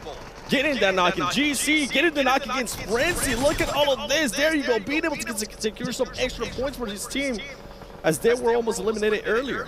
That's so unfortunate for Morph to lose a player like that in that situation to Reckons. That could have been a good game for them, but now they're down to just 3. Let's see if they can do something more about it. GC finds Rocky 2. Reckons just destroying the games of multiple players. Falcon, Yusuf finding the stalwart. Virtual Gaming Squad out to also in 13th place. And this is going to be such a hard push here for the Falcons. Just hope that nobody shoots you. You don't have any smokes. You already used most of your utility earlier. Vampire Esports is going to be winning. There's a lot of teams that are going to have many angles on you, so hope that nobody pops the tires on that buggy and just try to go for it. You can see Vampire Esports waiting. They know that there's a team that's going to try to make that push. Luckily for that nade, not getting anybody from Team Falcons, but I feel like that vehicle is going to get a little bit damaged, and now it's time to start zigzagging it. You are currently shooting at Star Wars Esports. You need to worry about back-to-back, because back-to-back currently has all the 4 players. Oh, luckily, Yusuf not able to make it, but one of the other players was able to make it. I wonder if he's going to be able to get in the right location, and the mark is going to try to make it over there too. As Powerful currently trying to heal up, and here you go, kill switch. Can he get it? Oh, they did blow up the car. It was just such a hard rotation for Team Falcons. But I would really love to see them drive at the same time, so they would have had multiple targets to shoot at, rather than taking a car at the time that makes it easier for back-to-back. And now it leaves Falcons just with Powerful left. But he is sitting under the high ground. He could potentially recoup a little bit of the points later. They have 5 eliminations already, and they're guaranteed top 10 as Reckons goes out in 11th place here with 4 eliminations. Yeah, and with Team Falcons, that's just going to be a hard spot right there for Powerful. He's going to be so exposed if for some reason Vampire Esports does decide to look that way, or Star Wars Esports decides to look that way. He's just going to play patient, try to not make any noise, and he's currently doing the right thing. We do see Atani Esports. Hey, they lost that player earlier in the game, but they are still being able to stay alive. You see Box Gaming going up against US Donuts. Look at what's happening right now. Donuts only have 1 player alive. And Powerful, as I was saying, it was just such a hard spot for him to be there. Vampire Esports ultimately ends up looking that way, and they do end up getting that finish. Yeah, and next check, let's pop as well. As you can see in the minimap top right, see multiple teams trying to get into a better angle right now. Vampire looking really strong. Stalwart too, but back-to-back is pushing. They could be taking this fight to Stalwart and try to take some of that terrain. We're going to see multiple teams on the fight on the south side try to get into the circle too. Box, Atan, Morph, Damwon, Kia are all going to be fighting for just a little bit of terrain that maybe can accommodate only 1 team. in this fight. If they're going to make a fight right here, Vampire Esports and Star Wars Esports, they need to hurry up because now back-to-back has made that rotation, and they're going to be looking at third party, and look at that right there. One of the players from back-to-back, Killswitch being able to get the knock on Star Wars Esports. J-Way. Come on, J-Way. Let's see what you can do with this grenade. Are you going to be able to hit on anything? I don't think that's going to hit anybody. But yeah, just, you know, saying, hey, don't go that way, okay? That's pretty much what that name was. Damn One Kia does have 2 players currently knocked. You can see 52 Esports as well. Box Gaming, they do have all their players up, and they currently do have 6 Ilms. Forest trying to make that push. Oh, Pika. Is Pika going to be able to... Oh, Pika just gets spotted by Vampire Esports. Gets that elimination. You can see here a replay of what happened earlier between PSG and Nick Galaxy. And wow, 3. Okay. That's really impressive. That's some points that your team definitely needs. That Monkey lost 2 players, and again, as we were talking about, as I was saying before, they are fighting for this terrain that can max accommodate 2 players back-to-back already inside the zone, defending this push from them. Vampire also defending the push from Aton. More shots are coming towards Fran. He goes down as well. And now it's just Senna Texa to Amaton that is going to try to survive this situation. And here we go. J-Way still alive. He does have Forest right there. J-Way hops in the vehicle and somehow is able to escape that Forest. Not able to get the shots, but they are going to know that he's going to be coming. How is back-to-back going to be able to recover? Do they actually know the Forest is there? There you go. They're able to get that Ilum. They're able to get that extra points. Back-to-back, the hope of a nay. I think it's going to be really hard for them to make it to the top 5, but they're about to take a fight to Vampire Esports, and this is going to be huge. Are they going to be able to win this? Killswitch currently not full healed, but guess what? Vampire Esports does have some players that are not full heal either. J7 playing it very slow, being the anchor for his team, and Fluke being able to heal up. 52 Esports eliminated. 6 plays, 3 eliminations for them. Vampire looking really strong in this situation. Also back-to-back, 4 guys strong on both of those teams. Box have been suffering a little bit from that, trying to get into this little dip here. They have this to work with. The question is, can they take this further? Something that I love that I'm seeing right now on the minimap is that Vampire Esports does have a great player in Stone. He has a great angle, and they're going to have just that ledge full of cover. They're going to be able to position themselves inside the zone. Vampire Esports is going to have a big upper hand here, especially with that ledge that they have. Nobody's going to be able to see him. And you can see Box Gaming is going to have to push into back-to-back. Can back-to-back hold up Box Gaming, and I see a player there from Morph as well. As Texa from Aton Esports being able to get the knock. Yeah, huge for them to push in, and there's so many teams that are going to be pushing into the south, or from the south side into the circle, and the south can only maintain 1 team. There's not much space for this. Aton and Box is fighting. Isn't Texa able to do multiple things here? And that means that Box is going to go down in 4th place. Morph also went out in 5th. Box not able to make it, but a great push there from Aton Esports. Texa, one of the veterans when it comes to PUBG Mobile Brazil. He has a lot of experience with this kind of tournaments. And here we go, Vampire Esports back-to-back. How are they going to be able to do this? Aton Esports eliminated. It is going to be a 4v4. Who's going to get the first knock? Back-to-back. J-Wood being able to get the first knock. You're truly trying to get some angles. Polo, you can see Polo in the back just healing up. They are both currently waiting, trying to get angles. J7, this is going to be huge for his team if he is able to get the angle and get the knock on the team, on the player from Vampire Esports that's in front of him. Yeah, exactly. And as you were pointing out here, this Richard, this is huge. The question is who gets the next benefit. We have 1 more circle to be popped, and it's going to decide basically who gets the advantage here in the last part of the game. We are up to a 4 versus 4. It's rare to see in this situation here, but shots are coming out from Killswitch. Back-to-back could make something happen here and there, and they already have 9 eliminations as well. Your heart is pounding right now at 7. You're hoping for the best outcome for your boys. You can't see my smile, but I have a big smile, okay? I'm hoping that they do get at least a chicken dinner here, just for some bragging rights for NA, even if they do somehow end up being in last place, which, if they get the win, it's not going to happen. Come on. I believe in them. Can they pull this off? And guess what?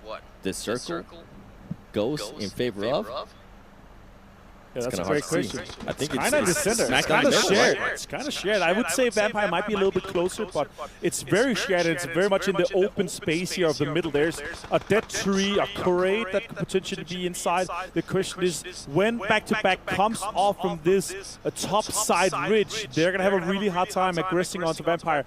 The team that wins this game is the team that is using the best utility here, makes the best amount of smokes, and I really want to see from back-to-back to offensively smoke off the ridge that Vampire has. Then they can take the advantage away from Vampire. You can see Polo trying to make a move. If Polo is able to look at himself, there you go. He is able to look at himself. You are going to have J-Way. Right now, the way back-to-back is set up, and I don't think Vampire Esports actually has that much utility because of all the other fights that were taken on earlier. This is going to be a great fight, and it's actually going to come down to the first. Now you can see Killswitch right there hopping off. If I'm you, Killswitch, I'm going to just pop off all the tires from that buzz and just use it as cover. You can see they reposition themselves a little bit closer there. Now they're going to be inside the circle. I'm going to just get a chance and assume of that. J-Way is going to have an angle. He's going to be able to see him. J7 missing some shots. He needs to be able to connect with this, and I think he might just get a chance to move up to that tree. He might not be able to, actually. Vampire soon might be forced off this ridge here. That's the only advantage they have at the moment. Fluke taking a lot of damage. J7 takes down Fluke, but is traded quickly by Shreds. And there's nobody with utility at this moment. If not, we would have seen some nades falling. J-Way does get spotted. Ravenclaw. There you go. J7 exploding in a car. Two players from Vampire Esports currently down Polo. This is one of the MVPs of an A. Can he get this clutch? Polo with the AKM. 1v1. He gets some shots. Can he get the other ones?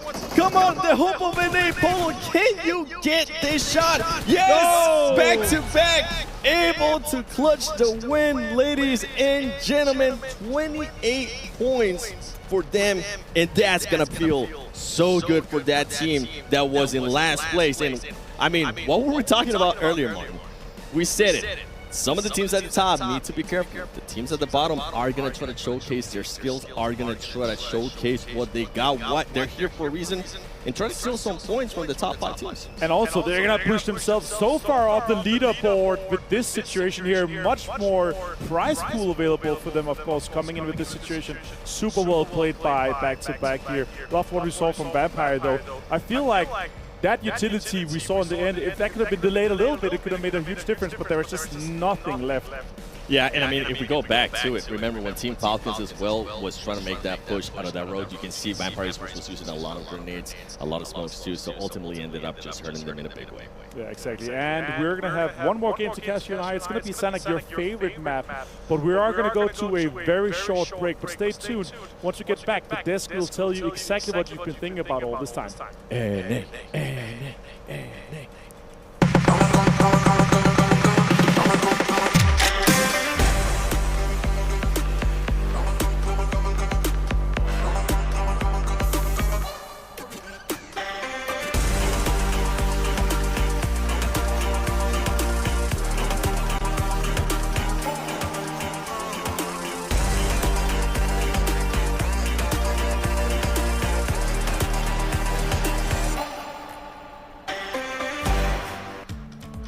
التحديث الجديد لستيسي بلاي تجربة جديدة للكل.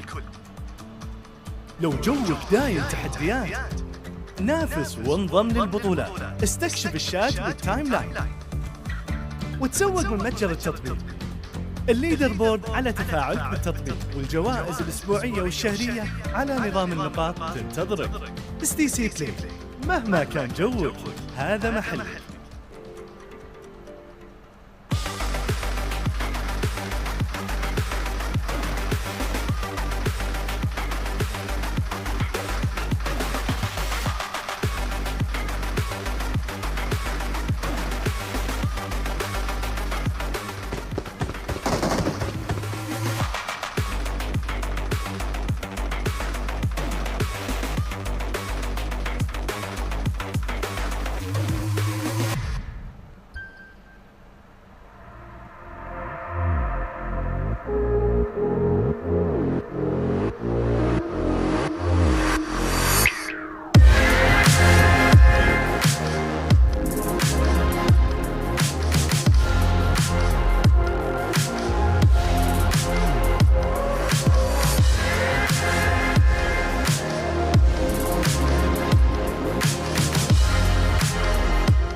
Yeah, welcome back. Nice indeed. As back-to-back take themselves a chicken dinner. Before we can fully dive into this match, though, Sony Xperia, the 1-4, made in collaboration with professional esports players to help bring you the best smartphone for your gaming experience. Also, the official smartphone partner here at PUBG Mobile.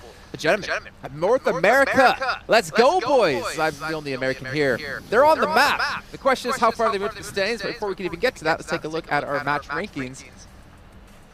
That's what America brought to you by STC. Yeah, exactly. And other things. Yay, America.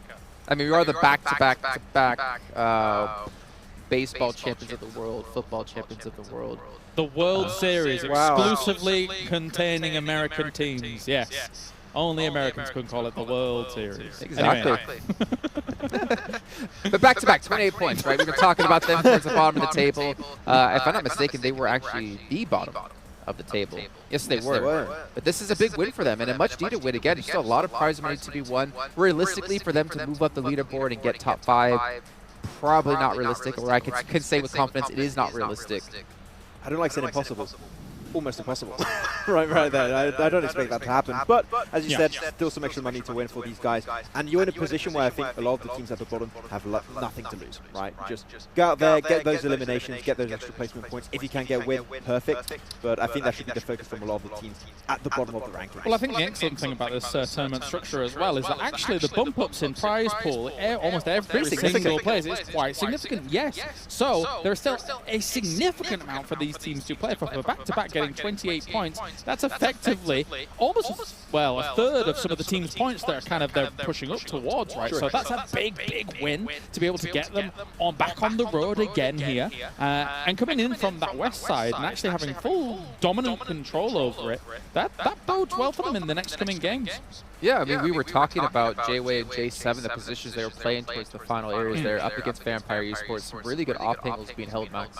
Yeah, it was actually really close between all of these teams, but the one angle that I thought was very interesting was not back-to-back, it was actually Mike, also in a stoning game, right, that is playing for Vampire Esports, and the moment that circle started closing up, he could not play on that off angle anymore, and they were just playing from one singular angle, and that allowed the entirety of back-to-back to start pushing and flooding that area. That's it, right? I mean, when you look at the two positions that these teams had, yes, technically Vampire, they have that ridgeline to be able to work with, but when the circle constricts the way it does, all 4 players have to be on the same angle, meaning that back-to-back has far better angles to work with on just one solid location as opposed to having to deal with all 4, 1, 2, 3, 4, of the other angles from back-to-back. And that's the interesting point, right? We talked about it yesterday. If you get still a bit of utility at the end, like one nade there, you're done. That's like, hold on to the nades until the late game, it's important. Yeah, very to be fair, I think it was J7 that actually blew up the vehicle and knocked Mike or Stone down, if I'm not mistaken, towards the end, right? He just shot it, he was knocked by the time, so it was somebody else, I think. But was it? It's by the by. Yeah, he was. So J7 was knocked, and he was moving forward. See, I thought I saw that as well, but maybe it was J-Way then. Someone in the back said it was J7. It wasn't J7. He you know what to call it now. Like, he's not calling out one of the casters who said it. He crawled forward for information, which is actually extremely important. When you get knocked, if there's no chance of rezzing you, crawl forwards, try and see exactly where they are, so then you can relay your information to your team exactly where to fire. Or take a look at our highlights by Sony. Another team we have to touch on really quickly.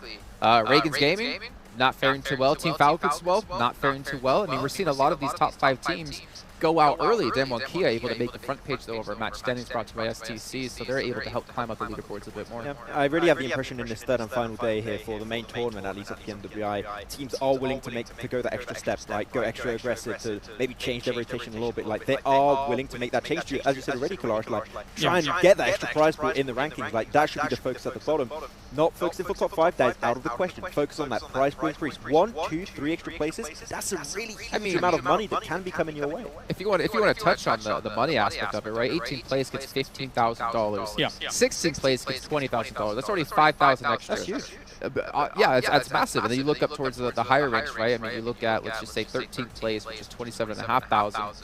If you're getting up to 9th, you're almost doubling up to $40,000. Like, it's a lot of money for these teams. In one day here at this tournament, it's not out of the realms of possibility that you do have a few banger games back-to-back. And we saw it from RSG yesterday, moving from 9th to 2nd or 3rd or something like that. But the fact that that is doable and capable here on the international stage shows that you can move up hugely in terms of the money earnings overall here for PMWI. Well, speaking of overalls, we're going to look at overall standings in just a second, but I once again need to give a shout out here to Dr. Suleiman Al-Habib, again, one of the sponsors to make sure this event is possible, and of course, make sure we can see this awesome competition between our 18 teams here, and of course, our teams coming up next week. But let's take a look at overall standings, get an idea of where the teams currently do stand. Keep in mind, first place, $500,000. We're going to take a look at the second page, or last page, make it spicy. We're going to go the opposite way. I was like, Bucks Gaming, what happened? How did they get first place? But top 5 as well gets into the after party showdown happening next week. But we can see here, back-to-back was last place. I believe they were at the start of the day, 38 points, just about, if I can use my memory correctly. Yes, 38 points. Yeah. And we have been able to move up to 16th place. I mean, But they can still climb. I mean, what? Sorry to cut you off there. 21 points between 16th and 11th. Like, realistically, they could see themselves top 10. One more big win would do it, like just pushing them up there with all of this being said. I mean, the fact that they had 10 placement points before this game across 12, 13 games, in fact, bit of a disaster. So now seeing them, as I say, back on the road again, I'm hoping to see we get them pushing on up there. And we saw is how much of a lead the top teams currently have. Like, there's that sponge in coming into play very heavily. A lot of the top teams are getting very little points every single game. So one banger game, you can be up there. And as you said, for back-to-back there already, Jason, Definitely. they could make it up there. Though I'm looking on this page, if I could say I would like to see a team way higher, it is Donuts. I do think that, once again, we have 2 MVPs in this tournament from their region. You have Top from Star Wars, and you have Naoto from Donuts USG. And these last 2 days, they've just been pretty much invisible, so I would like to see them more present in these last few games. Yeah, and gentlemen, I want to bring up at least one talking point here. When I look down this list, I'm looking at the amount of teams that have been able to secure themselves a chicken dinner, and yet they're still down towards the bottom of the table. When you look at Donuts, Virtual Gaming Squad, TJG, and back-to-back, that's not a great sign or a great showing of consistency out of these teams. Yeah, just one hit wonder really coming out from these guys. This situation you want, consistency is key, even in these short-term tournaments, right? If you can keep getting points every single day, even if you don't get wins, right, it doesn't matter. Like, you can do like Star Wars 3 third places in a row, you're pretty much set in a fantastic position. So one win is not going to cut it for these guys. Okay, we're looking up further into the list. Remember, top 5 at the moment, Damwon Kia would be the cutoff at 129 points, get themselves into the after-party showdown with another $1 million on the line. We can see Enigma Galaxy, they're trying to make some moves. We got to see in a couple of the matches today. The first one, remember seeing them actually bomb it in over towards Damwon Kia as well. They still can be a realistic contender. I mean, Damwon Kia cannot feel safe whatsoever. No, definitely, especially with the way that Damwon Kia is currently playing. I mean, of course, they're having that center up and hoping that it's coming to them. This game was very difficult for Damwon Kia, coming in from that southwest side and trying to traverse across the hills of Miramar. Oftentimes doesn't provide fruit when there's so many teams in front of you, and for Damwon Kia, that was also the case here. And you're looking at Vampire 2, really good catch-up. I know they were falling a little bit out of relevancy, I have the impression, these last few days. But they got in a compound, and we were talking about it a little bit in the green room. They had a compound that really kind of cut them off the rest of the lobby. They were really having not a lot of visibility, not a lot of information, and they have that huge ridge south of their compound. You can't get eliminations. So, unfortunately, that game, the point they could have taken home was very limited. So, they could have been a little bit higher, but that compound was not the best to do so. Yeah. But Max, there's still 4 games left to go before we can hop. True. They just scared me there. I don't know. You just made a really jerk movement there. We still have obviously 4 matches left to go, but to make these matches even happen, big shout out to STC as well, another sponsor here at G8 at the PMWI 2022 to make this possible. Now, we've been obviously talking a lot about different things you guys can win, but there's also something Maxman has eluded, unfortunately for him, for the longest of time. A free permanent legendary set if you guys participate in the Vibe and Drive event. I'm so sorry, Max. The Vibe and Drive event, which you guys can participate with your friends and complete the missions and unlock one of those sweet deals. Max, you know what? I can help you. We can do this. We got 3 on the desk. Maybe Clarkson I can carry you. I mean, Avenger, I believe, used to be a pro player, but it's kind of washed up. That's why he's a caster. Yeah, times have changed for Avenger. 50 years ago, it was different, yeah. You can't see them off camera, but Savage basically just lost himself. But ladies and gentlemen, you can see 1 minute and 17 left to go before we head into the next match. But it's going to be Sandhawk. So really quickly, Maxman, let's hear a prediction out of you of who's going to win. I would like to see a Star Wars win. I think the RSG was a little bit mean yesterday, but I would like to see the Star Wars win. I'm sorry, okay, no curse, but kind of. Okay, whatever. I normally pick Star Wars every game, but on Sandhawk I'm not picking them. I don't know how that's going to go. That's a bold choice, man. Let's go. Actually, no, they already told you on social media, stay away from them. What are you doing? Yeah, he's not listening. Ridiculous. John Allen tried to hold him back. I don't care. More of us to hold him back as well. But the only thing is, we're not going to hold you back at home from seeing the 3rd match. We're about 40 seconds to kick things off. We're going to to be over on the Sandhawk. RSG, they were exceptionally loud yesterday. They've been ever so quiet today. Vampire Esports looking to redeem themselves from that first, or I guess from yesterday, where they didn't have the greatest performances. And Damwon Kia here on your screen looking to push through, secure themselves in a top 5 place seed. But one way to do so is to hear the sweet voices of our commentators, The Avenger and 7 Worlds Gaming. You know, they were talking about one-hit wonders. I want to see who's going to be the one-hit wonder here for Sandhawk, because, yeah, they're not wrong. Back-to-back is a one-hit wonder. Team that won the first game, too. And, man, I absolutely lost it at what Jason said earlier. Yeah, for sure. There's a lot of good points coming out of the disc. There's also a lot of terrible takes, and in general, you know, considering that the biggest achievement we've seen from Kyle Harris is him being a top contender in the Bradford go-kart series of 1999. Of course, Max as well, winning the chess tournament in his local French village with just 5 participants.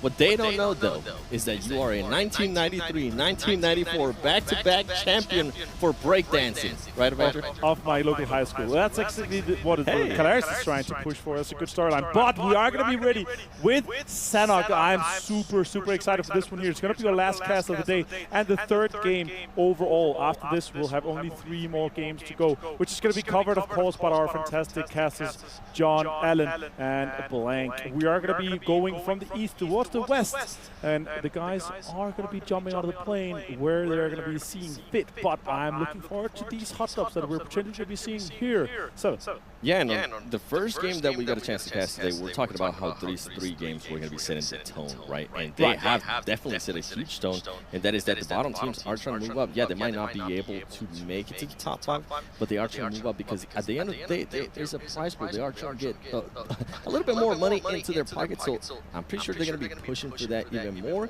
which is gonna, I feel like it's gonna make it even tighter on the top 5. Yeah, I 100% agree, and I really have circled here that we have all the rivers in play. We don't know if we're gonna go north, west, east, or south, and of course, thank you to Sony Xperia for being our official smartphone partner here for the BMW iPhone 2022.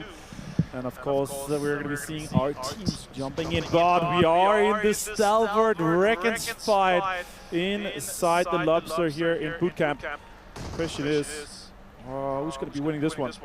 And I mean, yesterday, I don't remember who got a chance to win it. I think about it being RSG, if I'm not mistaken. I'm pretty sure you'll get a chance to correct me, Avenger. But this is going to be a huge fight. I mean, this is teams that are currently in the top 5. Actually, first place and 4th place. And if I'm Team Falcons, I'm just going to be so happy that this is going on, as well as Vampire Esports.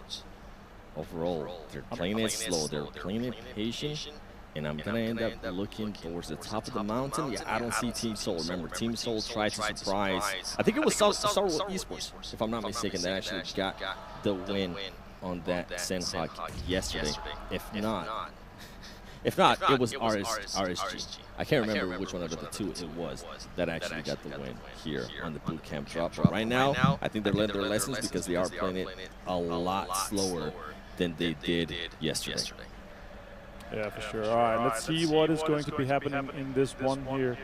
The question is, who survived this one? Again, as you were pointing out, it is 2 of our top teams that is fighting in this situation here, and that is not a good situation for them, of course. The question is, who comes out on top?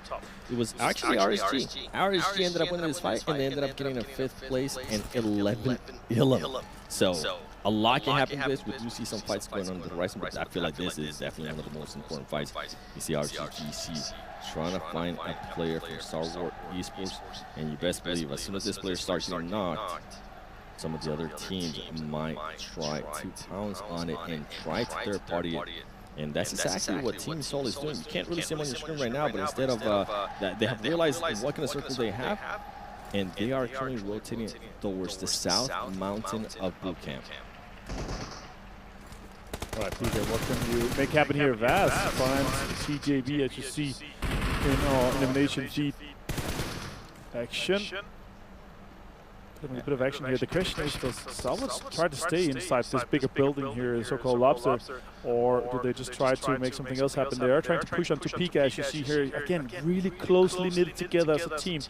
Pika on the very top of this 3-story. And Yeah. I was going to say, with Pika being there, he's going to at least be able to relay a lot of information in regards to where he's hearing footsteps, so that's going to be able to help them out. But I'm currently looking at Team Soul. I was talking about the rotation they're making to the south of bootcamp, and that rotation is fully done. They're currently going to be setting themselves up, and I'm pretty sure they're going to be looking forward to trying third-party something out of this. But you know what? There is some illums happening, and it is 52 Esports getting some illums on TJB EU. Yeah, exactly. And that's it's a rough situation for this one here. I really want to see the teams prioritize on getting into a good position. Maybe sometimes you can have these teams that are holding some of the bridges on the west side now that we have all the rivers off and Sana can play. Pika on the top, half HP. He does have a DPS though. Carlaris' favorite gun. It's the only thing he can hit anything with. Hey. I have potato aim too, so I also try to use the shotguns, and I'm going to be honest, I even can't hit anything with the DPS, so it's kind of sad. GC, can he make a dream happen here, or what is going on? Back to back though, they are holding a very strategical, important point in the circle here, the very dead center of this circle. So again, in this situation where they're peeking over and getting the information that we're getting out of bootcamp, potentially could be gatekeeping either Stalwart or Reckons, whoever comes out on top for this one. And I think this is perfect for the Team Soul. Just wait it out, see what's going to happen, and see if you're going to be able to third party. And I can see that they have some players that are anchored, looking at what back-to-back is going to be doing. We have seen circles that goes to that trifecta area where the three rivers kind of meet. So perfect location here from Team Soul, and it comes down to who is going to make action happen here between Star Wars Esports and RSG. Yeah, and the question is RSG going to be able to win it again? Reggins with the top situation last time. Stalwart going out early, and that'll be rough for Stalwart. You know, they are on top right now. They are maintaining a good spot. And if they can further that lead right now, down to Falcons, down to Vampire, and Reckons themselves too, they could defend this top spot. We have some swimmers out early on in this situation. It is Damwonkia that are swimming across. They're trying to get in onto the small northwestern island, the Alpha Island. And I think Pika's kind of lucky right now because with the angle that Team Soul is doing, he's not going to get pushed. I mean, there is some of his teammates here. And as I said, that Action being able to get the first knock, and he's going to get the finish. This is going to be the opening that Star Wars Esports needs. You can see Action moving into action, trying to push forward. And Team Soul is just waiting up there. You can see he's going to move up closer. Pika being at the top, if he is going to try to make a move, he needs to be careful with Team Soul. They're currently just eyeing him. They know that he's there. He needs to watch out for a third party. Here we go, Action. Look at the nade. Is he going to do it? He decides to back off a little bit, waiting for his teammates to get there. He's going to try to go for it again. If they got some more nades, this might be one of the perfect nades. Oh, a bit too much. All right, Pika still half HP, needs no. Oh, that's some good shots now. Action with the DPS coming in, taking one down, taking lightning down one of the top players from Reggins. Now we're just down to 2 players. What can Double D do in this situation? Pika does make the push down. We do see some DPS. Who's going to be able to get this knock? GC is still alive. He might end up getting third party. He does end up getting third party there from Team Soul, I believe, and RSG is eliminated. Team Soul Hector and Action actually being able to get some knocks and some illums there, at least at 1 point for their team. Yeah, it's really important for Stalwart to keep on and maintain. They get the points, 3 points for this. Also manage to stay alive. This circle could go their way. We could still see a bootcamp ending in this situation here, so that is super important for them. And also Reckons could be losing some of those placements on the leaderboard. They could be going down if we have the teams that are chasing have a good game in this one. Falcons on screen. They have lost a player. You see 4 rivals in the distance, Pemperu and Jumper as well. Yeah, and with Team Falcons, I'm intrigued to see what they're going to be doing here. They might be going for a heal-off, which is usual. Is usual to see here in Sanhok, but it might benefit him, if I'm being honest, with the way they're currently located, with the way the circle is playing. Yeah, exactly. And the circle is closing in. The big question is again, where are we going to end up here? There's a big slightly bigger chance that we're going to go up on the Charlie Island on the southwestern one. The question is, where do we end up? I'm really hoping we're going to see, you know, a center circle that all the islands are still going to be in play. I was going to say, I love seeing that replay because we got a chance to see how Pika was able to just push down, and he was waiting for the right moment, and he did so. And the team with Action being able to get that first knock, being able to get that first elim, big. Just the chemistry. It goes to show the chemistry that team has. Everybody knew as soon as they got that knock, just make that push. And now, which circle are we going to end up getting here? God. And it's going to be unknown. I feel like my toxic trade is going to come out. I want to see some water. We're loving the water that is in this one for sure. Vampire already sitting up pretty good. Still a bigger chance for it to go south, but we could see a center circle again for this one. Vampire looking really strong for this one. They are currently trying to get back to the level that we've seen from them. You know, they do right now have the record of most points made in just a single game. 39 points, 24 eliminations in the very first game of the tournament. And the question is, can they maybe make another good one?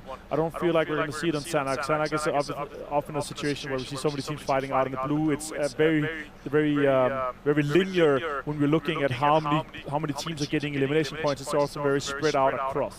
Yeah, and I'm with you on that. And I also feel like it's just so hectic. It doesn't really give you the time to engage with the team because you're going to have to worry about that third party. The map is definitely a lot smaller, which is going to allow those third parties to be a lot faster. And if you're not able to finish the team, I would say within at least a minute and a half to 2 minutes, you know somebody's listening out there. Somebody's creating some kind of angles. Like, I mean, we just saw it perfectly. We saw what happened with Team Seoul during the fight of RSG and Star Wars Esports. They were able to get at least one elim out of that fight. Yeah, and here on screen we have a ton and Box could potentially be fighting. But the question for me is, some of the teams that have been looting, you know, Sami and some of these far-away destinations, have they been able to get, you know, 25 first aids and are in the circle right now? They could be getting a pretty damn good spot to set up a healing strategy. A ton looking like they want to defend this high ground and potentially try to get some of the elimination points that are sitting down in the compound that the Bucks are currently. And we see back-to-back is still gatekeeping one of the bridges. We have Morph on screen also just in the southeastern edge. And the guys from Indonesia, they're obviously trying to push themselves further up the leaderboard. Right now in 7th place, 103 points within striking distance of the top 5. And obviously they want to try to get in and push themselves further into this situation. Yeah, I think they might be able to. Another team that's currently getting a little bit quiet is going to be the Galaxy. By the way, while we're at it, complete daily missions to earn points, and once enough points are accumulated, tap on rewards icons to claim the corresponding reward. And of course you can participate in the event solo or with your team. You can do both things, and you could easily get the rewards if you're playing with your teammates. Yeah, talking about teams, I mean, between August 4th and August 13th, all users in the region of the top 3 teams will have a chance to get a prize maximum of 1 award per user. And during that same span, between August 4th and August 13th, I'll tell you in a bit, because guess what? Them one here wants to get into action. And talking about action, I did see Box Gaming knocking over the players from Team Seoul. Yeah, exactly. They are utilizing the Box formation and really trying to get into a good situation for this one. But Damonkey on the high ground, they have the circle that are pushing away. Multiple of them is outside the circle currently. And that's a rough situation. We really want to see them come in. Circle is closing very shortly. We are going to see a narrow circle pop just very soon. And as you see in the map, they're on the top right now outside the zone. They could move in through and towards Camp Alpha and get closer to Vivo Keith Stars. But they are setting up a really good breach camp. I'm kind of hoping for this to go north. That would be a fantastic, really toxic one. That's the one you love. Yeah, yes. Oh my God, send us up on Vivo Keith Stars. Cielo, Diego, and the boys, they are going to be really happy about this one. But I want to point this out here. Action is currently 1,000 damage ahead of the third place. Lightning just close by for this one too. And while we're looking at that, I mean, if you look at this map, look at Team Falcons. They're so far away from this, and it's going to be very, very hard for them to actually put into that circle. So I think they might try to afford that heal stretch. Super impressive with the donations as well in their 30s. Action and Lightning is currently, and as you see on the minimap, so many teams are moving. We can see 52 with a huge macro transition from the northeast, trying to get onto the northern side of the island. Also, boats are going to be using Vampire. They're trying to pick up everybody. Blue picked up quite fast. The Shreks is going to go across quickly, trying to get some of this really, really important real estate. Now, Nick Galaxy sees them. potentially get some points out of this one. Shreds does run out. It's really far distance shot. So again, we could be talking potentially above those 400 meters, close to it that we currently have for the Eagle Eye reward. $5,000 we have for this one. Super impressive to be able to knock players 400 meters away is absolutely insane. Yeah, and I think decided, you know what, let's not even take a shot. He might have been able to take a shot, but nothing was going to come out of it, and they are going to take a shot from that player that is women. As Roof almost getting knocked himself by Vampire Esports. They're far away, but I think they might actually want that extra 5. Yeah, I really like what I'm seeing here from Schweppes in that situation, right? You are the one taking that first transition over the end of the boat to make sure the other guys can swim across safely, so he does protect them. Shooting a little bit here towards Neighbor Galaxy. It's the Wildcats on screen, it's locked. Taking some shots towards Stalva. Action is half HP, you see the distance also really far here with the 4x4. He has pop grenades, it's a lot of utility. He has the 3 helmet on the players as well. 3 vests onto Pika, 55% damage reduction rather than the 40 that the level 2 vest offers. And a little bit more durability. Top finds one of these Wildcat players, that's super unfortunate. We hear our colleagues from next door, the Turkish guys go, that is not good. That could potentially mean that our top leader right now could be pushing them. Yeah, it could be, and you can see Wildcats keeping a very close eye here on Weststar Esports. It's going to be one of our teams who having one player knock. They are currently outside in the gas. And with Esports getting spotted, they are going to get knocked by blowing up the car. Gaddafi being able to get that knock. He's going to be able to secure that villain, I'm sure. But I think they are going to let the player that is down PGS just... if I'm them, I'm going to say sorry. It's nighttime. I'm not gonna be able to pick you up. Exactly. Next circle's popping. As you see on the map here, a lot of circles has gone west, so the vast majority of pressure is coming in on the east. You see how many teams that is on that edge right now. Many teams are moving in. Falcons is one of them, as Sam is pointing out here to me. Virgin Gaming is one on the northern side. Also, TJP trying to move in. Oh my god, that is the wildest northwestern shift I've seen in ages. We end up going to the North Island, the Camp Alpha Island here. Damonkia looking really good. Vampire looking really good, and Bevo Pete Stars are looking really good here in this next circle. Yeah, Vampire Esports is going to be so happy with this, especially considering the name of the Galaxy is going to be across the river, and that might be able to get some shots and also eliminate that team. Keep in mind, these are teams that are fighting within those top 5s. Vampire Esports is in 3rd place, and the Galaxy is just knocking on the door of the top 5 here in 6th place. You see back to back, trying to find a way to reach this. Star Wars Esports players, they need to hurry because I do see some teams players behind them. Remember, we saw already what Team Soul do when they did their party. They're going to be able to eliminate. Here you go. Top, make the push, which is back to back. You have to capitalize on any of this. I do like that top there. Actually able to stop them. No, but they are closing off the potential peak. They could be peeking around, right? So denying accessibility to go out and push that. Now supposed to be deployed to Stalva, while we see in the elevation that North is taking a lot of hits in this situation. And something that I saw right there, as Ash decided to move up, he did let go of his healing, and he gave it to his other teammates, so I think they might actually end up going with the heal up top, gets knocked as well. Killswitch being able to get the knock. Pika, 13. Best player. Yeah, I mean, that was a great play from them, but I think he wants this, and that's exactly what he's going to go for right now. You can get the X-Force, just go for it, and I think at that point he's going to decide to slow down. And I was talking about Team Soul being able to third party. Well, guess what? Team Soul's going to do just that, and they're going to eliminate back-to-back from North America. And that's a really interesting one, right? Because he could actually go up and take some more of those first hits that back-to-back had, so he could get even more of those first hits that he has already. Did he go all the way up to 20? Question is, how deep can he take this one here for Stalva and Pika? Right now, Falcons on screen, Yusuf there too. Now North here with a potential fight against 4 rivals. Frenzy takes some shots, really good shots again. That is a nice finish off to another point secured for both. Currently at 7th place, 103 points. They are one of these teams chasing. They really need these points. More. I mean, wow. That was some shots right there, and I think he's another some of the players there for rivals trying to court the player for rivals does have 16. Kane, you see Egg there from Team Soul getting knocked by by Atani. You saw Atani was also getting knocked by Nick Dallas. There's just going to be some absolute madness here. Team Soul actually get knocked here. Oh, I think he's the one that's currently doing the heal off for Team Soul, and he needs to be careful because Choco knows exactly where he's at. Choco's not going to be able to heal himself up. But I think Ashad is able to get the knock there on Team. Oh, he got the knock on Choco, and that's going to be another point if he's able to confirm that for Team Soul. Yes, fighting Istanbul Wildcats currently. CBO Key on screen here with Bucks fighting too. Potentially later they are across side of the road, but they're going to be advancing in this situation. Until Gaming Squad, oh, that's a little bit of damage coming through. Break. Taking a little bit of damage at level 3 as that situation will be in hand.